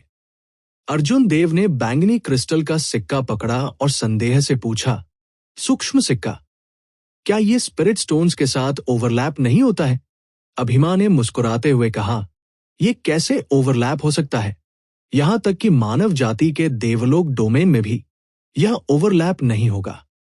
मैंने पहले ही कहा था कि यह उच्च रैंक वाले काश्तकारों के बीच उपयोग की जाने वाली मुद्रा है। मार्शल ऋषि और विभिन्न शिखर नीलामी सभी अपनी मुद्रा के रूप में सूक्ष्म सिक्कों का उपयोग करते हैं। सबसे महत्वपूर्ण बात यह है कि स्पिरिट स्टोन्स मानव काश्तकारों के लिए सबसे उपयोगी हैं। वे अन्य जातियों के लिए बहुत उपयोगी नहीं हैं। उदाहरण के लिए, देवता जाति मुख्य रूप से मानसिक ऊर्जा की खेती करती है। उन्हें जिस साधना संसाधन की आवश्यकता होती है वो राक्षसी आत्मा पत्थर है। फींड रेस पैशाचिक ऊर्जा की खेती करती है। स्पिरिट स्टोन्स को फिएंडिश एनर्जी में बदलने की दक्षता ब्लड सोल स्टोन से कहीं कम है। आकाश गंगा की सूक्ष्म क्रिस्टल खानों से केवल सूक्ष्म सिक्के बनाए जाते हैं। वे स्पिरिट हथियार और गुप्त खजाने बनाने के लिए आवश्यक हैं। वे विभिन्न जातियों के बीच एक दुर्लभ संसाधन है। 5 प्रमुख डोमेन के साथ संचार करने के लिए उपयोग की जाने वाली मुद्रा के रूप में उनका उपयोग करना सबसे उपयुक्त है। इस स्पष्टीकरण के बाद अर्जुन देव ने अंततः सूक्ष्म सिक्कों के मूल्य को समझ लिया। प्रमुख जातियों की विभिन्न शरीर संरचनाओं के कारण सूक्ष्म सिक्के अत्यंत दुर्लभ थे। हालांकि वे सभी मार्शल दावों की खेती करते थे, लेकिन उन्हें जिन खेती के संसाधनों की आवश्यकता थी वे अलग अलग थे। स्पिरिट स्टोन्स, जिनका व्यापक रूप से उपयोग किया जा सकता है, देवलोक डोमेन में, फींड डोमेन या देवता दौड़ में खोजना मुश्किल होगा। इस समय उन्हें तत्काल एक सामान्य संसाधन की आवश्यकता थी जिसे विभिन्न जातियों के बीच व्यापार किया जा सके। हुनलुओ प्रांत देवलोक डोमेन की सीमा पर था, जो फींड डोमेन की सीमा पर था। इस पर बुशन पैलेस का नियंत्रण बहुत कमजोर था। प्रांत में फिएंड रेस और मानव काश्तकारों की संख्या लगभग बराबर थी। एलेक्स और ललित वर्मा पर सूक्ष्म सिक्के ढूंढना समझाना आसान था। 2 कबीले प्रमुखों का निश्चित रूप से फींड रेस काश्तकारों के साथ व्यवहार था। अर्जुन देव को आश्चर्य हुआ कि 1 लाख सूक्ष्म सिक्कों की कीमत कितनी है। अर्जुन देव ने पूछने से पहले कुछ देर सोचा, एक सूक्ष्म सिक्के के बदले कितने स्पिरिट स्टोन का आदान प्रदान किया जा सकता है? अभिमा ने उत्तर देने से पहले कुछ देर सोचा। 2000 साल पहले थंडर किंग के समय में एक सूक्ष्म सिक्का 1000 सुपीरियर ग्रेड स्पिरिट स्टोन्स के लायक था। हालांकि यह तय नहीं किया गया था। उदाहरण के लिए, यदि आपने मानव जाति में स्पिरिट स्टोन्स के आदान प्रदान के लिए सूक्ष्म सिक्कों का उपयोग किया है, तो ये निश्चित रूप से उतना नहीं होगा जितना कि फींड डोमेन में। उन्होंने कहा, अब बहुत अधिक बदलाव नहीं होने चाहिए। ये लगभग 1000 सुपीरियर ग्रेड स्पिरिट स्टोन से 2000 तक होना चाहिए। जब अर्जुन देव ने यह सुना, तो उनका दिल जोर से धड़कने से खुद को रोक नहीं सका। इस विनिमय दर के आधार पर कम से कम 100 million superior grade spirit stones के लिए 1 लाख सूक्ष्म सिक्कों का आदान प्रदान किया जा सकता है। सैकड़ों वर्षों के बाद दोनों कबीले केवल 10 million superior grade spirit stones कैसे जमा कर सकते हैं? ये असंभव था। अब जब दोनों कुलों में पूरी तरह से स्टॉक हो गया था, तो अर्जुन देव अच्छे मूड में थे। उसने एक मुस्कान प्रकट की और मेज पर एक सूक्ष्म सिक्का फेंक दिया। फिर उसने जोर से कहा, वेटर, बिल। हालांकि अभिमा मन ही मन हंस पड़ी, जबकि 1 लाख सूक्ष्म सिक्के बहुत कुछ लग सकते हैं। ये लगभग 1 या 2 उच्च रैंक वाले सुपीरियर ग्रेड गुप्त खजाने को खरीदने के लिए उपयोग किया जाएगा। उच्च रैंक वाले काश्तकारों के बीच संसाधनों की खपत अर्जुन देव की कल्पना से कहीं अधिक थी। जब वेटर ने सुना कि बिल का भुगतान किया जा रहा है, तो वह जल्दी से दौड़ा। हालांकि जब उसने चारों ओर देखा, तो उसने पाया कि मेज पर मौजूद लोग लंबे समय से चले गए थे। जैसे ही वेटर जोर से कोसने वाला था, उसने अचानक मेज पर बैंगनी एस्ट्रल कॉइन देखा। उसकी आंखें तुरंत चमक उठीं। उसने उसे अपने हाथ में पकड़ लिया और खुशी से हंसने से पहले ध्यान से उसकी जांच की। सूक्ष्म सिक्का। यह वास्तव में एक सूक्ष्म सिक्का है। मैंने लंबे समय से ऐसा स्पष्टवादी किसान नहीं देखा है। हुनलुओ प्रांत फीन डोमेन की सीमा से लगा हुआ था। हुनलुओ प्रांत में सूक्ष्म सिक्के दुर्लभ नहीं थे। इसलिए वेटर ने इस सूक्ष्म सिक्के को एक नजर से पहचान लिया।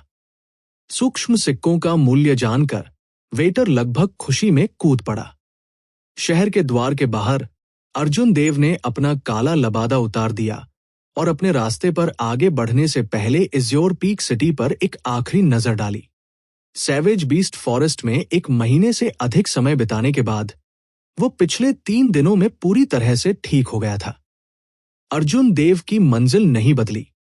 यह अभी भी शैतान क्षेत्र था, निषिद्ध भूमि जहां थंडर किंग ने अपनी इच्छा को समझा था। इस समय ग्रीन समिट सिटी में निवास में हर कोई उदासीन था। ललित वर्मा मर चुके थे और कबीले ने एक अर्धऋषि को खो दिया था।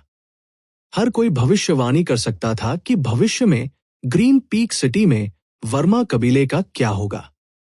उनके लिए अपनी महिमा को जारी रखना मुश्किल होगा। अगर ये उसकी प्रतिष्ठा के लिए नहीं होता, तो उसके दुश्मन उसे बहुत पहले मारने के लिए आ गए होते। लेकिन उसके शांतिपूर्ण दिन लंबे समय तक नहीं रहेंगे। जब तक परिवार के मुखिया के उत्तराधिकारी एनजे पारिवारिक व्यवसाय के आधे से अधिक हिस्से को काटने के लिए तैयार नहीं थे। यंग मास्टर लियू, आप क्या सोचते हैं जब तक आप कहते हैं कि आप अनंत स्वर्गीय तलवार स्कूल छोड़ देंगे? हमारा शानदार फीन हॉल तुरंत आपको उस बव्वा से निपटने में मदद करेगा। परिवार के चमकदार रोशनी वाले मुख्य हॉल में एक खुरदरे रूप और उसकी आंखों में एक अशुभ चमक के साथ एक पीले रंग के बागे में एक हट्टा कट्टा आदमी ने अनिर्णायक ल्यू एनजे से कहा। हालांकि ग्रीन पीक सिटी एक छोटा शहर था, लेकिन सैवेज बीस्ट फॉरेस्ट से इसकी निकटता उत्कृष्ट थी। यह हमेशा उन गढ़ों में से एक रहा है जिन पर हुनलुओ प्रांत के प्रमुख गुटों ने लड़ाई लड़ी थी। सतह पर यह सेतु कबीले और वर्मा कबीले के हाथों में था। हालांकि हर कोई जानता था कि दोनों कुलों को अनंत स्वर्गीय तलवार स्कूल द्वारा समर्थित किया गया था। अनंत स्वर्गीय तलवार स्कूल 2 कुलों के बीच संघर्ष का कारण था। वे नहीं चाहते थे कि कुलों में से एक बहुत मजबूत हो। वास्तव में अगर कोई इसके बारे में ध्यान से सोचे तो वह समझ सकता है। एलेक्स और ललित वर्मा की अर्धऋषि साधना को देखते हुए एक मजबूत समर्थक के बिना कोई भी मार्शल ऋषि इस जगह को अपने अधीन करने में सक्षम होगा। हालांकि ऐसी स्थिति नहीं हुई। स्पष्ट रूप से हर कोई जानता था कि इन 2 कुलों को छूना अनंत स्वर्गीय तलवार स्कूल को अपमानित करने के बराबर था। उनके लिए चीजें अच्छी तरह से खत्म नहीं होंगी। पीले वस्त्र पहने आदमी बहुत आत्मविश्वासी दिखाई दे रहा था। वो मुस्कुराया और कहा, मुझे विश्वास है कि आपने पहले ही यहाँ की स्थिति की सूचना इटर्नल हेवनली स्वॉर्ड स्कूल को दे दी है। हालांकि वे 2 छोटे कुलों की खातिर हाउटियन संप्रदाय को नाराज नहीं करेंगे। वे इस बात से और भी अधिक डरते हैं कि मानव जाति का बुशिन पैलेस अगर वे इस प्रतिभा को मार देते हैं तो उनसे बदला ले लेंगे। हालांकि हम फीन रेस काश्तकारों के पास इतने अधिक संदेह नहीं है। अगर हम उसे मार डालें तो ऐसा ही हो। जब तक हम अपने बीच की मौन समझ को नहीं तोड़ते, तब तक यह ठीक रहेगा। लियू एनजे की अभिव्यक्ति धीरे धीरे शिथिल हो गई। उन्होंने वास्तव में इटर्नल हेवनली स्वॉर्ड स्कूल को स्थिति की सूचना दी थी। दूसरे पक्ष की प्रतिक्रिया बिल्कुल वैसी ही थी जैसी पीले वस्त्र वाले व्यक्ति ने कहा था। उन्होंने केवल लियू एनजे को शांत किया और कहा कि वे वर्मा कबीले को अस्थायी रूप से संभालने के लिए विशेषज्ञों को भेजेंगे। फिर वे लियू एनजे को एक सच्चे उत्तराधिकारी के रूप में लेंगे। लियू एनजे ने अपनी पढ़ाई पूरी करने के बाद वो अपने पिता की मौत का बदला लेगा। उन्होंने उस बव्वा पर हमला करने की पहल करने का उल्लेख नहीं किया था। हालांकि लियू एनजे अभी भी झिझक रहे थे। आखिरकार एक इंसान के रूप में वो इस तथ्य को स्वीकार नहीं कर सकता था कि वह एक फील्ड रेसगुड था। हालांकि जब लियू एनजे ने अपने पिता ललित वर्मा के दृश्य को याद किया, जिसे अर्जुन देव द्वारा मांस की पैटी में तोड़ दिया गया था, तो उनके दिल में असीम नफरत उमड़ पड़ी।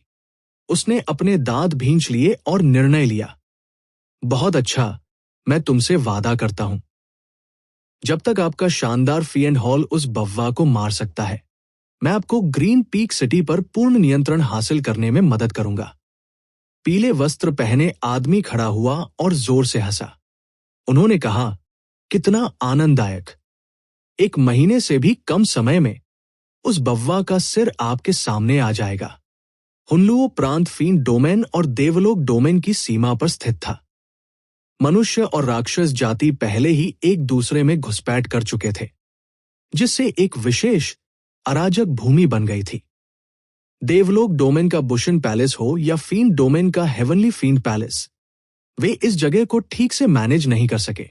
जैसे जैसे समय बीतता गया, उन्होंने इस जगह को छोड़ दिया। इसने इसे पूरी तरह से अराजक क्षेत्र बना दिया और अराजकता और भी तेज हो गई। हुनलुओ प्रांत में 6 प्रमुख गुट थे।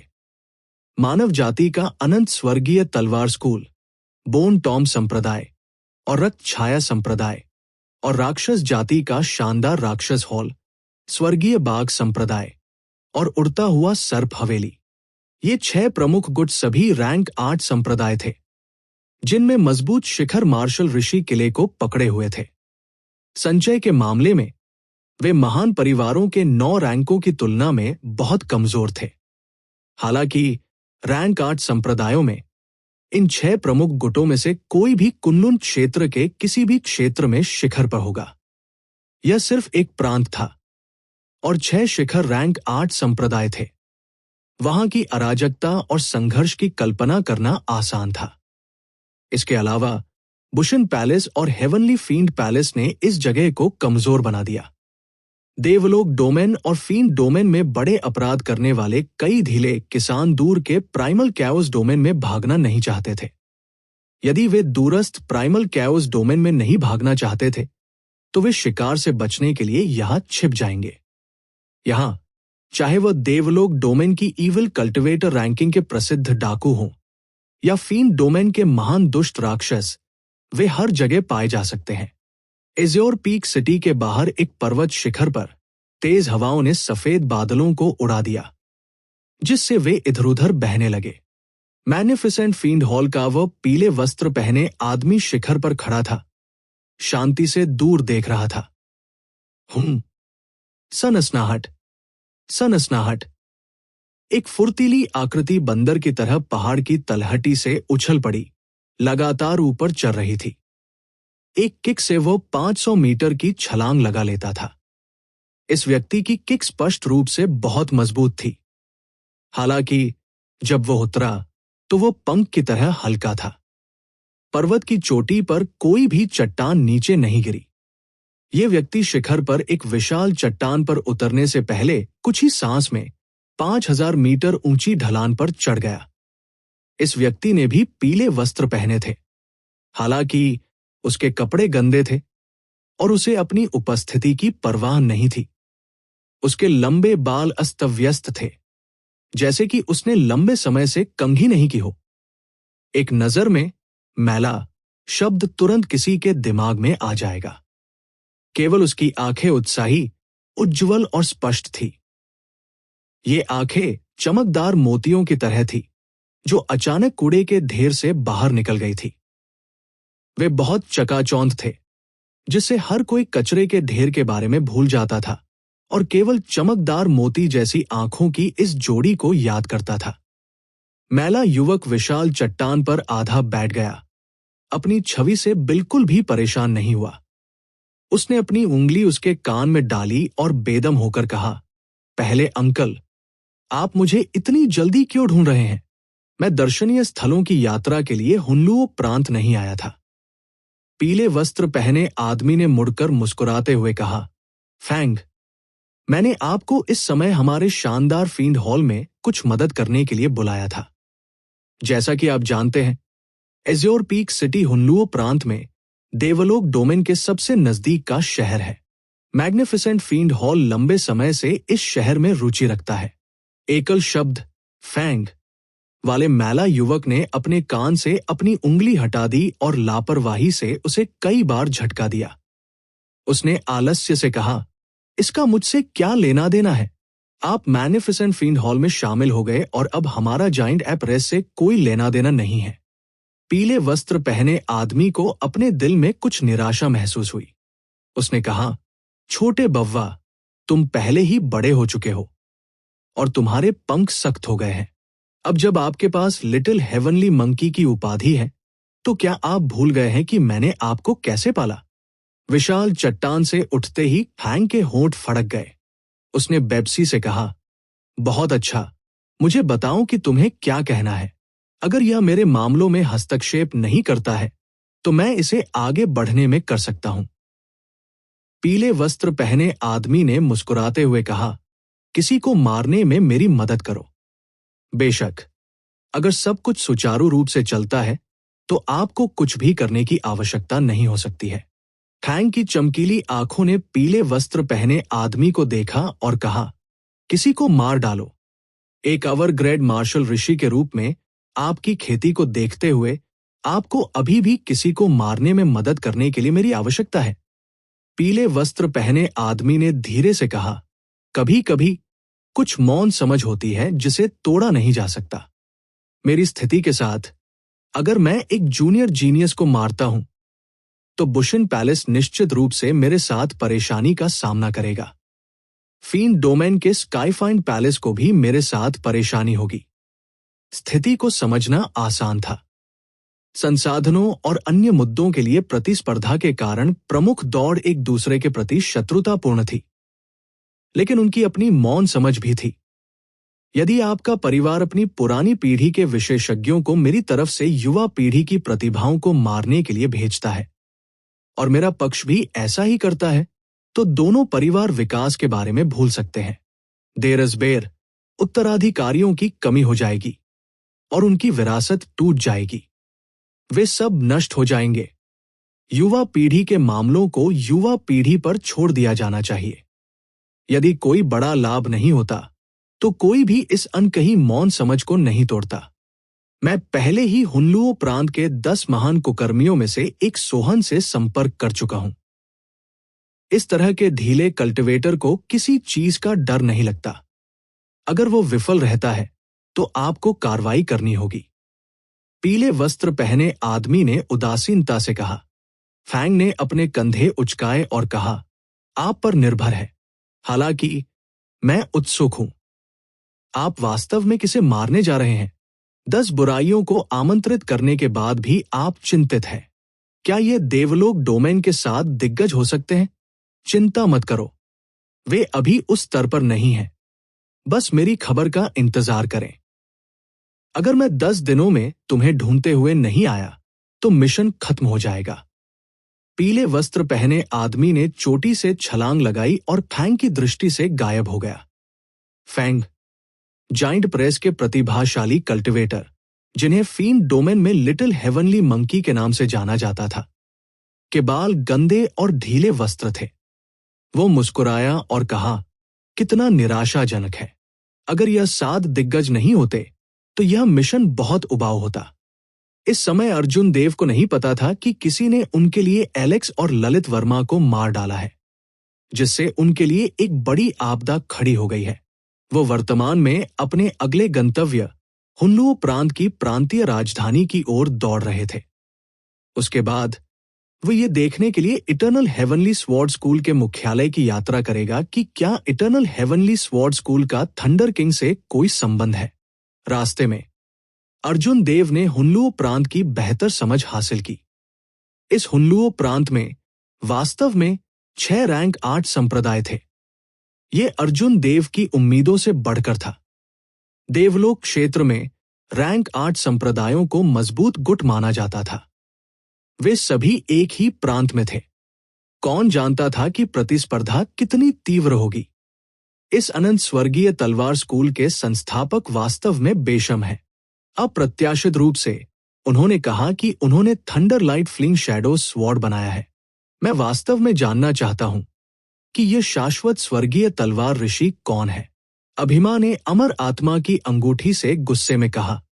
रास्ते में अर्जुन देव ने कई अनंत स्वर्गीय तलवार स्कूल के शिष्यों से मुलाकात की। जब वे बोलते थे तो वे सभी अनंत स्वर्गीय तलवार स्कूल के इस संस्थापक का सम्मान करते थे। उन्होंने कहा कि अनंत स्वर्गीय तलवार स्कूल एक पूर्ण प्रतिभा थी। उन्होंने न केवल इटर्नल हेवनली स्वॉर्ड स्कूल को खरोंच से स्थापित किया, बल्कि उन्होंने कई उत्कृष्ट तलवार तकनीकों का भी निर्माण किया। अंत में जब अभिमा ने यह सुना तो वो गुस्से में आ गई। तलवार की तकनीकें जिनका उल्लेख दूसरे पक्ष ने किया था, जिसमें thunder light fling shadow sword भी शामिल है, वे सभी थंडर किंग ने खुद तब समझी थी जब वह छोटा था। रास्ते में अर्जुन देव ने कई बार अभिमा की शिकायतें सुनी थी। वो मंद मंद मुस्कुराया और कहा, अब और मत कहो। वो शाश्वत स्वर्गीय तलवार ऋषि शायद पहले ही मर चुका है। आप उसे कोसने का कोई मतलब नहीं है। अभिमा ने शांति से कहा, वो व्यक्ति 2000 साल पहले से ही एक मार्शल ऋषि था। यदि वह सम्राट रुद्र के माध्यम से टूट गया, भले ही वो एक मामूली स्वर्गीय सम्राट रुद्र हो, तो उसे अगले 2000 वर्षों तक जीने में कोई समस्या नहीं होगी। अर्जुन देव ने सिर हिलाते हुए कहा, यह असंभव है। अगर वह सम्राट रुद्र बन जाता है तो वह पूरी जगह हिला देगा। कोई अन्य गुट हुनलुओ प्रांत में पैर नहीं रख पाएगा।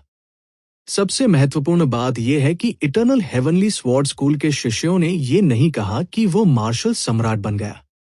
अगर वह वास्तव में एक मार्शल सम्राट बन गया तो वह इसे दिखाएगा। आप जो कहते हैं वो समझ में आता है। हालांकि मुझे लगता है कि यह बहुत ज्यादा संयोग है। 2000 साल पहले थंडर किंग के गिरने के ठीक बाद इस अनंत स्वर्गीय तलवार स्कूल की स्थापना की गई थी।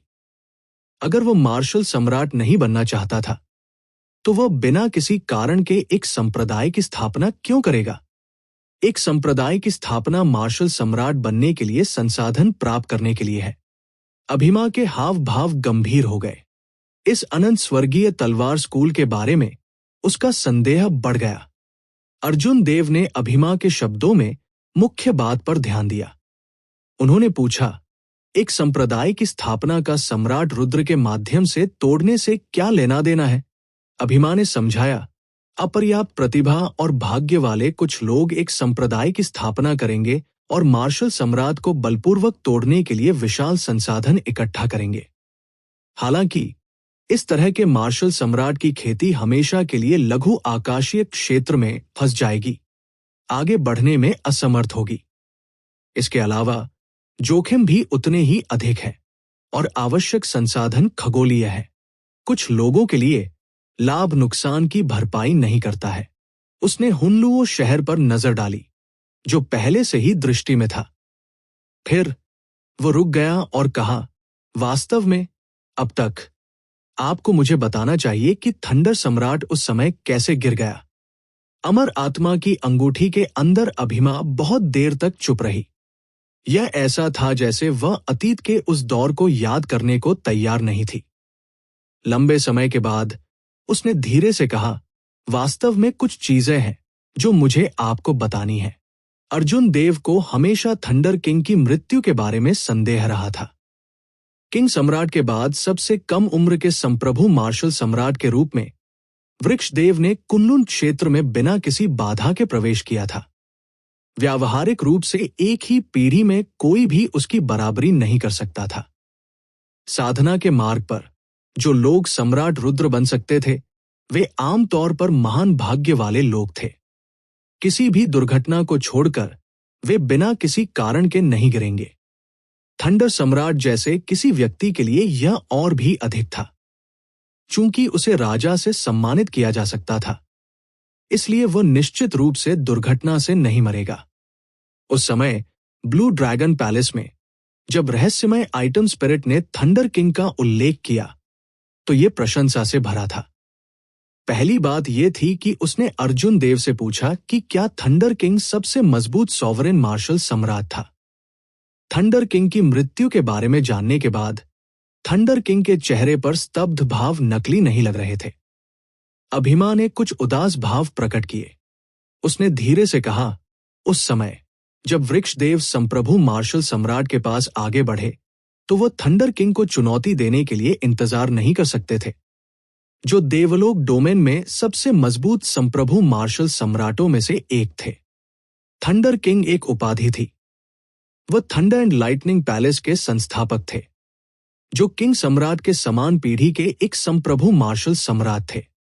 वह कुनलुन क्षेत्र के सबसे पुराने सम्राट रुद्र में से एक भी थे। कई लोगों ने कहा कि थंडर किंग मानव जाति में सबसे मजबूत था। यहां तक कि 3 पवित्र गुरुओं का पवित्र भगवान भी उनके जितना मजबूत नहीं था। बेशक अफवाहें सिर्फ अफवाहें थी, कोई भी उन्हें गंभीरता से नहीं ले सकता था। इसके अलावा थंडर किंग पहले से ही 10,000 से अधिक वर्षों तक जीवित था और उसने बहुत लंबे समय तक खुद को नहीं दिखाया था। कोई नहीं जानता था कि वो मर चुका है या जीवित है। वृक्षदेव को वज्र राजा के नाम से जाना जाता था। अब जब वह सॉवरेन मार्शल सम्राट के रूप में आगे बढ़ा तो वह स्वाभाविक रूप से थंडर किंग की उपाधि चाहता था। हालांकि ये उपाधि स्वयं द्वारा नहीं दी गई थी। दुनिया द्वारा स्वीकार किए जाने वाले खिताब के लिए किसी के पास समान ताकत होनी चाहिए। इसलिए वृक्षदेव और थंडर किंग के बीच युद्ध निश्चित रूप से होगा, जो मानव जाति के सबसे मजबूत सम्राट रुद्र में से एक है। अभी अभी राजा से सम्मानित होने के बाद वृक्षदेव ने किंग सम्राट के समान पीढ़ी के एक संप्रभु को चुनौती दी। इस तरह की बोल्डनेस आगे देखने लायक थी। अर्जुन देव ने कुछ उत्सुकता से पूछा, वो जीता या हारा? अभिमा ने एक दर्दनाक अभिव्यक्ति प्रकट की। वो बुदबुदाया, वो हार गया। थंडर किंग की वृक्षदेव तलवार को उस बूढ़े साथी थंडर किंग ने तोड़ दिया था। अर्जुन देव ने कुछ निराश होकर कहा, उस स्थिति में थंडर किंग को थंडर किंग ने मार डाला था। अभिमा ने अपना सिर हिलाया और कहा, नहीं, उस बूढ़े साथी थंडर किंग ने केवल वृक्षदेव तलवार को तोड़ दिया और थंडर किंग को गंभीर रूप से घायल कर दिया। हालांकि उसने उसे नहीं मारा। उन्होंने यहां तक कहा कि ये एक अनुचित जीत थी और थंडर किंग को 100 साल में फिर से उनसे लड़ने के लिए आमंत्रित किया। अर्जुन देव ने संदेह के साथ पूछा, उस मामले में उसे किसने मारा? उन्होंने कहा, मैं बारीकियों पर भी बहुत स्पष्ट नहीं हूं। जैसे ही वृक्षदेव की तलवार टूट गई, मैं गहरी नींद में सो गया। किसी भी क्षण मरने का खतरा था। किसी समय अभिमा की आंखों के कोनों में क्रिस्टलीय आंसू आ गए। उसने कहा, जब मैं उठी तो न केवल थंडर किंग अपनी चोटों से उबर नहीं पाया, बल्कि वे और भी खराब हो गए, घातक हो गए। उस समय मैं इतना डर गया था कि मैं रोने लगी। उसने मुझसे कहा कि रोना मत। जब मैंने उससे पूछा कि उसके साथ ऐसा किसने किया, तो उसने कुछ नहीं कहा। उसने केवल इतना कहा कि उसे एक नीच व्यक्ति ने धोखा दिया था और उसने मुझे निराश किया था। उसके बाद वो फीनिक्स के पैशन पैलेस में गया, मेरी रक्षा के लिए एक दिव्य चांदनी पत्थर मांगने की उम्मीद में। हालांकि वो अपने यंग पैलेस मास्टर के साथ बहस में पड़ गया।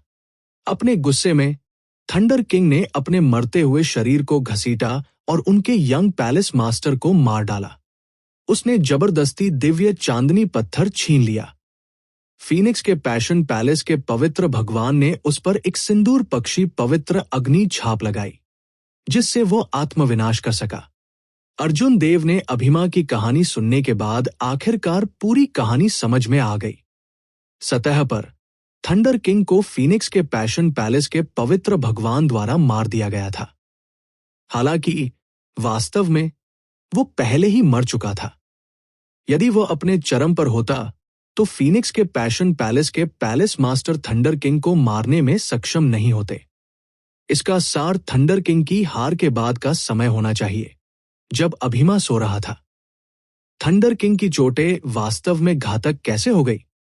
स्पष्ट रूप से वज्र राजा अभिमा को इस बारे में बताना नहीं चाहता था, इसलिए अर्जुन देव के पास जानने का कोई तरीका नहीं था। अर्जुन देव ने थंडर किंग के जीवन के बारे में सोचा। वह एक साधारण पृष्ठभूमि से आए और कम उम्र में ही प्रसिद्ध हो गए। रास्ते में स्काई डोम दायरे में उनके द्वारा छोड़े गए कर्म एक किंवदंती बन गए। कुनलुन क्षेत्र में आने के बाद वो पानी में मछली की तरह था। वो एक बंधे हुए कुन पैंग की तरह था जो अंततः आकाश से भी बड़े अपने पंख फैला रहा था। उन्होंने कई निचले क्षेत्र की प्रतिभाओं से खुद को अलग किया और देवलोक डोमेन के विभिन्न कुलीन कुलों के शिष्यों को हराया। मार्शल सम्राट के लिए आगे बढ़ने के बाद वो पूरी तरह से उठ गया। तब से उन्होंने कुनलुन क्षेत्र में उत्पात मचाया, जिससे विभिन्न जातियों के सम्राट रुद्र में भय पैदा हो गया। इस तरह की गिरावट वास्तव में अफसोसजनक थी। यदि थंडर किंग की मृत्यु नहीं हुई होती तो वह निश्चित रूप से 2000 साल बाद देवलोक डोमेन में सबसे मजबूत संप्रभु मार्शल सम्राट होता।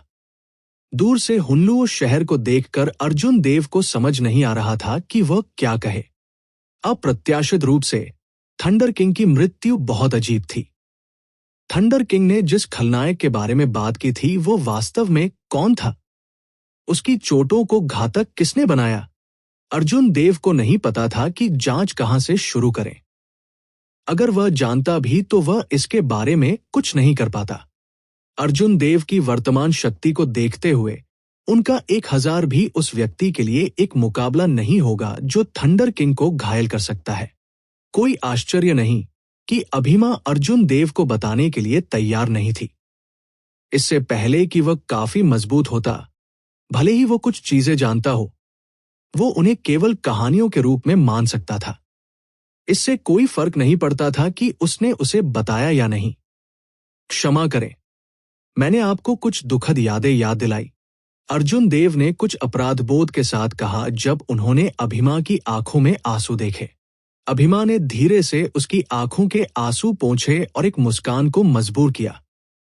कोई बात नहीं, कुछ चीजें बहुत लंबे समय से मेरे दिल में बंद हैं, चूंकि मैं उन्हें कह सकता हूं, इसका मतलब है कि मैं उनसे बाहर निकल सकता हूं। अर्जुन देव ने दृढ़ दृष्टि से आगे देखा। उसने गंभीरता से कहा, चिंता मत करो, मैं निश्चित रूप से थंडर किंग की मौत के कारण की जांच करने में आपकी मदद करूंगा। इसके पीछे कौन है, सच एक दिन सामने आएगा। अभिमा ने मुस्कुराते हुए कहा, अपने लिए परेशानी मत करो। थंडर किंग ने मुझे तब नहीं बताया था। ऐसा इसलिए हुआ होगा क्योंकि उसका प्रतिद्वंदी बहुत मजबूत था और वह नहीं चाहता था कि कोई उसका बदला ले। चलिए चलते हैं।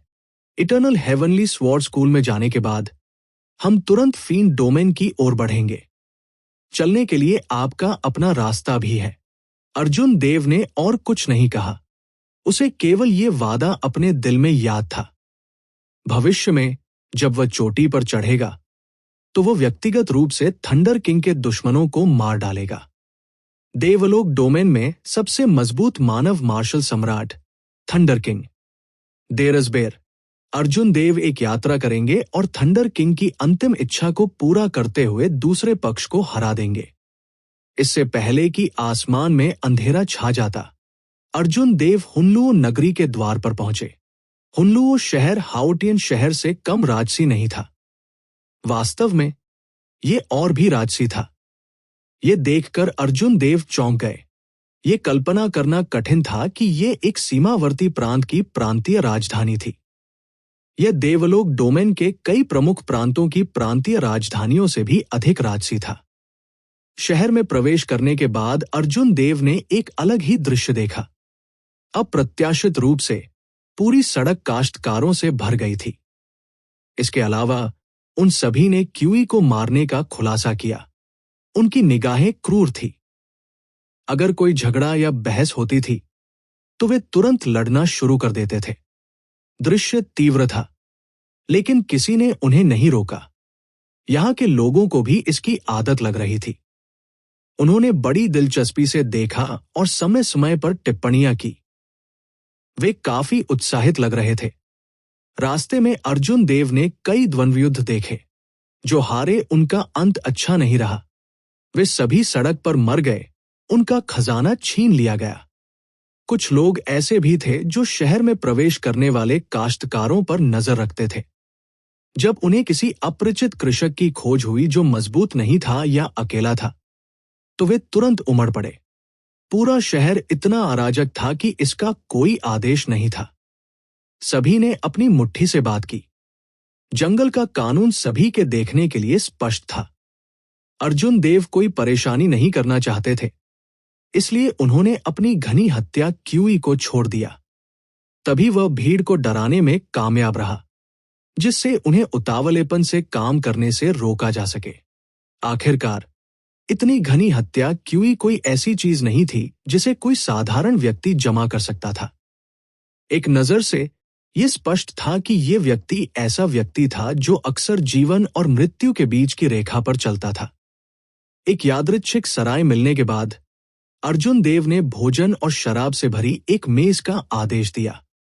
फिर उसने वेटर को अंदर बुलाया और 5 सूक्ष्म सिक्के फेंक दिए। उन्होंने कहा, मेरे पास आपके लिए कुछ प्रश्न हैं, उन्हें ईमानदारी से जवाब दें। वेटर ने 5 सूक्ष्म सिक्के प्राप्त किए और मुस्कुराते हुए कहा, युवा नायक, अगर आपको कुछ कहना है तो बेझिझक मुझे बताएं। अर्जुन देव ने सिर हिलाया और कहा, मुझे हुनलू शहर की स्थिति के बारे में बताओ। इसके अलावा मुझे बताएं कि आप अनंत स्वर्गीय तलवार स्कूल के बारे में कितना जानते हैं। जब वेटर ने यह सुना तो उसने तुरंत बात करना शुरू कर दिया। उनके शब्द बहुत फुर्तीले थे। हालांकि उसके पास बहुत सारी शब्दावली थी, लेकिन वह बिल्कुल भी लंबे समय तक नहीं था। जल्द ही अर्जुन देव ने हुनलू शहर की एक मोटी समझ प्राप्त की। जाहिर है, वेटर का इस तरह बोलने का यह पहला मौका नहीं था। हालांकि जब उन्होंने अनंत स्वर्गीय तलवार स्कूल के बारे में बात की, तो वो उतने फुर्तीले नहीं थे। अर्जुन देव को पहले से ही वेटर की बात का अंदाजा था, इसलिए वह निराश हुए बिना नहीं रह सका। वेटर बता सकता था कि अर्जुन देव उसे छोड़ना चाहते थे, इसलिए उसने कहा, यंग हीरो, एक खबर है जिसमें आपको निश्चित रूप से दिलचस्पी होगी। अर्जुन देव ने सिर उठाकर पूछा, ये क्या है? इस बारे में? वेटर झिझका। अर्जुन देव ने समझा कि उनका क्या मतलब है और उन्होंने उन्हें 5 और सूक्ष्म सिक्के दिए। वेटर ने खुशी से कहा, यंग हीरो वास्तव में एक सीधा व्यक्ति है। उस स्थिति में मैं प्रत्यक्ष रहूंगा। इटर्नल हेवनली स्वॉर्ड स्कूल एक टूटी हुई तलवार की नीलामी करने की तैयारी कर रहा है। ये एक उपदिव्य हथियार का एक टुकड़ा है। जब अर्जुन देव ने यह सुना तो उन्होंने अपनी भौहें थोड़ी ऊपर कर ली। उन्होंने कहा, उपदिव्य हथियार शहरों के लायक है, यहां तक कि सम्राट रुद्र भी रुचि लेंगे। एक उपदिव्य हथियार का एक टुकड़ा भी बहुत मूल्यवान होगा। ये कुछ मार्शल संतों को आकर्षित करेगा। हालांकि ये वास्तव में बड़ी खबर नहीं है। वेटर रहस्यमय तरीके से मुस्कुराया और कहा, क्या होगा अगर ये वो तलवार है जिसका इस्तेमाल थंडर किंग ने तब किया था? वेटर के बोलने के ठीक बाद अर्जुन देव और अभिमा, जो अमर आत्मा की अंगूठी में थे, एक ही समय में दंग रह गए, स्पष्ट रूप से चौंक गए। अर्जुन देव को याद आया कि जब उन्होंने थंडरवुड स्वॉर्ड प्राप्त किया था, तो उनके पास इसका केवल आधा हिस्सा था। बाकी आधा कहीं नहीं मिला। तलवार का दूसरा आधा हिस्सा उनके हाथों में क्यों है? अमर आत्मा की अंगूठी से अभिमा उत्साह से चिल्लाया, अर्जुन देव, चारों ओर पूछो और देखो कि क्या ये सच है। ये देखकर कि अर्जुन देव ने उस पर विश्वास नहीं किया, वेटर ने झट से कहा, ये तुच्छ व्यक्ति झूठ बोलने की हिम्मत नहीं करता। पिछले कुछ वर्षों में इटर्नल हेवनली स्वॉर्ड स्कूल ने कभी कभी आसमान छूती कीमतों के साथ कुछ खजानों की नीलामी की है। वे सभी लायक शहर हैं। अन्य संप्रदाय निश्चित रूप से उन्हें छिपाते थे, लेकिन अनंत स्वर्गीय तलवार स्कूल ने उन्हें बेच दिया। अर्जुन देव ने अपना शराब का प्याला उठाया और एक घूंट लिया। उसने एक विचारशील अभिव्यक्ति प्रकट की। वेटर ने जो कहा उसके अनुसार इटर्नल हेवनली स्वॉर्ड स्कूल की हरकतें बहुत अजीब थी। नीलामी घर का नाम क्या है? ये कब आयोजित किया जा रहा है? अर्जुन देव को इस बारे में पता नहीं था। चूंकि उसने किया था, वह निश्चित रूप से जाएगा और देखेगा कि क्या तलवार के दूसरे आधे हिस्से को प्राप्त करने का मौका है। हालांकि संभावना कम थी। आखिरकार ये एक उपदिव्य हथियार का एक टुकड़ा था। वह आधा पहले से ही शहरों के लायक था। उपदिव्य हथियार बनाने के लिए आवश्यक सामग्री सभी दुर्लभ संसाधन थे। उनमें से कई ऐसे खजाने थे जो केवल भाग्य से ही मिल सकते थे। एक बार जब कोई चूक गया तो उसे सैकड़ों वर्षों तक इंतजार करना होगा। उपदिव्य हथियार जाली होने के बाद ये कई मार्शल ऋषियों को रुचिकर लगेगा। ये विशेष रूप से उन संप्रदायों के लिए था जो एक उपदिव्य हथियार बनाने की तैयारी कर रहे थे। वे इसे खरीदने के लिए बहुत खर्च करेंगे।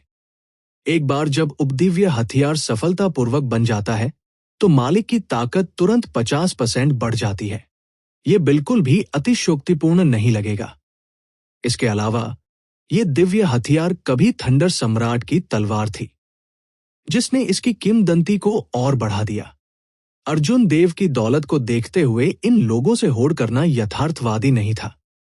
महीने की 30 तारीख को वो परसों होगा। इसमें ज्यादा समय नहीं लगेगा। अर्जुन देव ने हाथ हिलाया और वेटर को विदा कर दिया।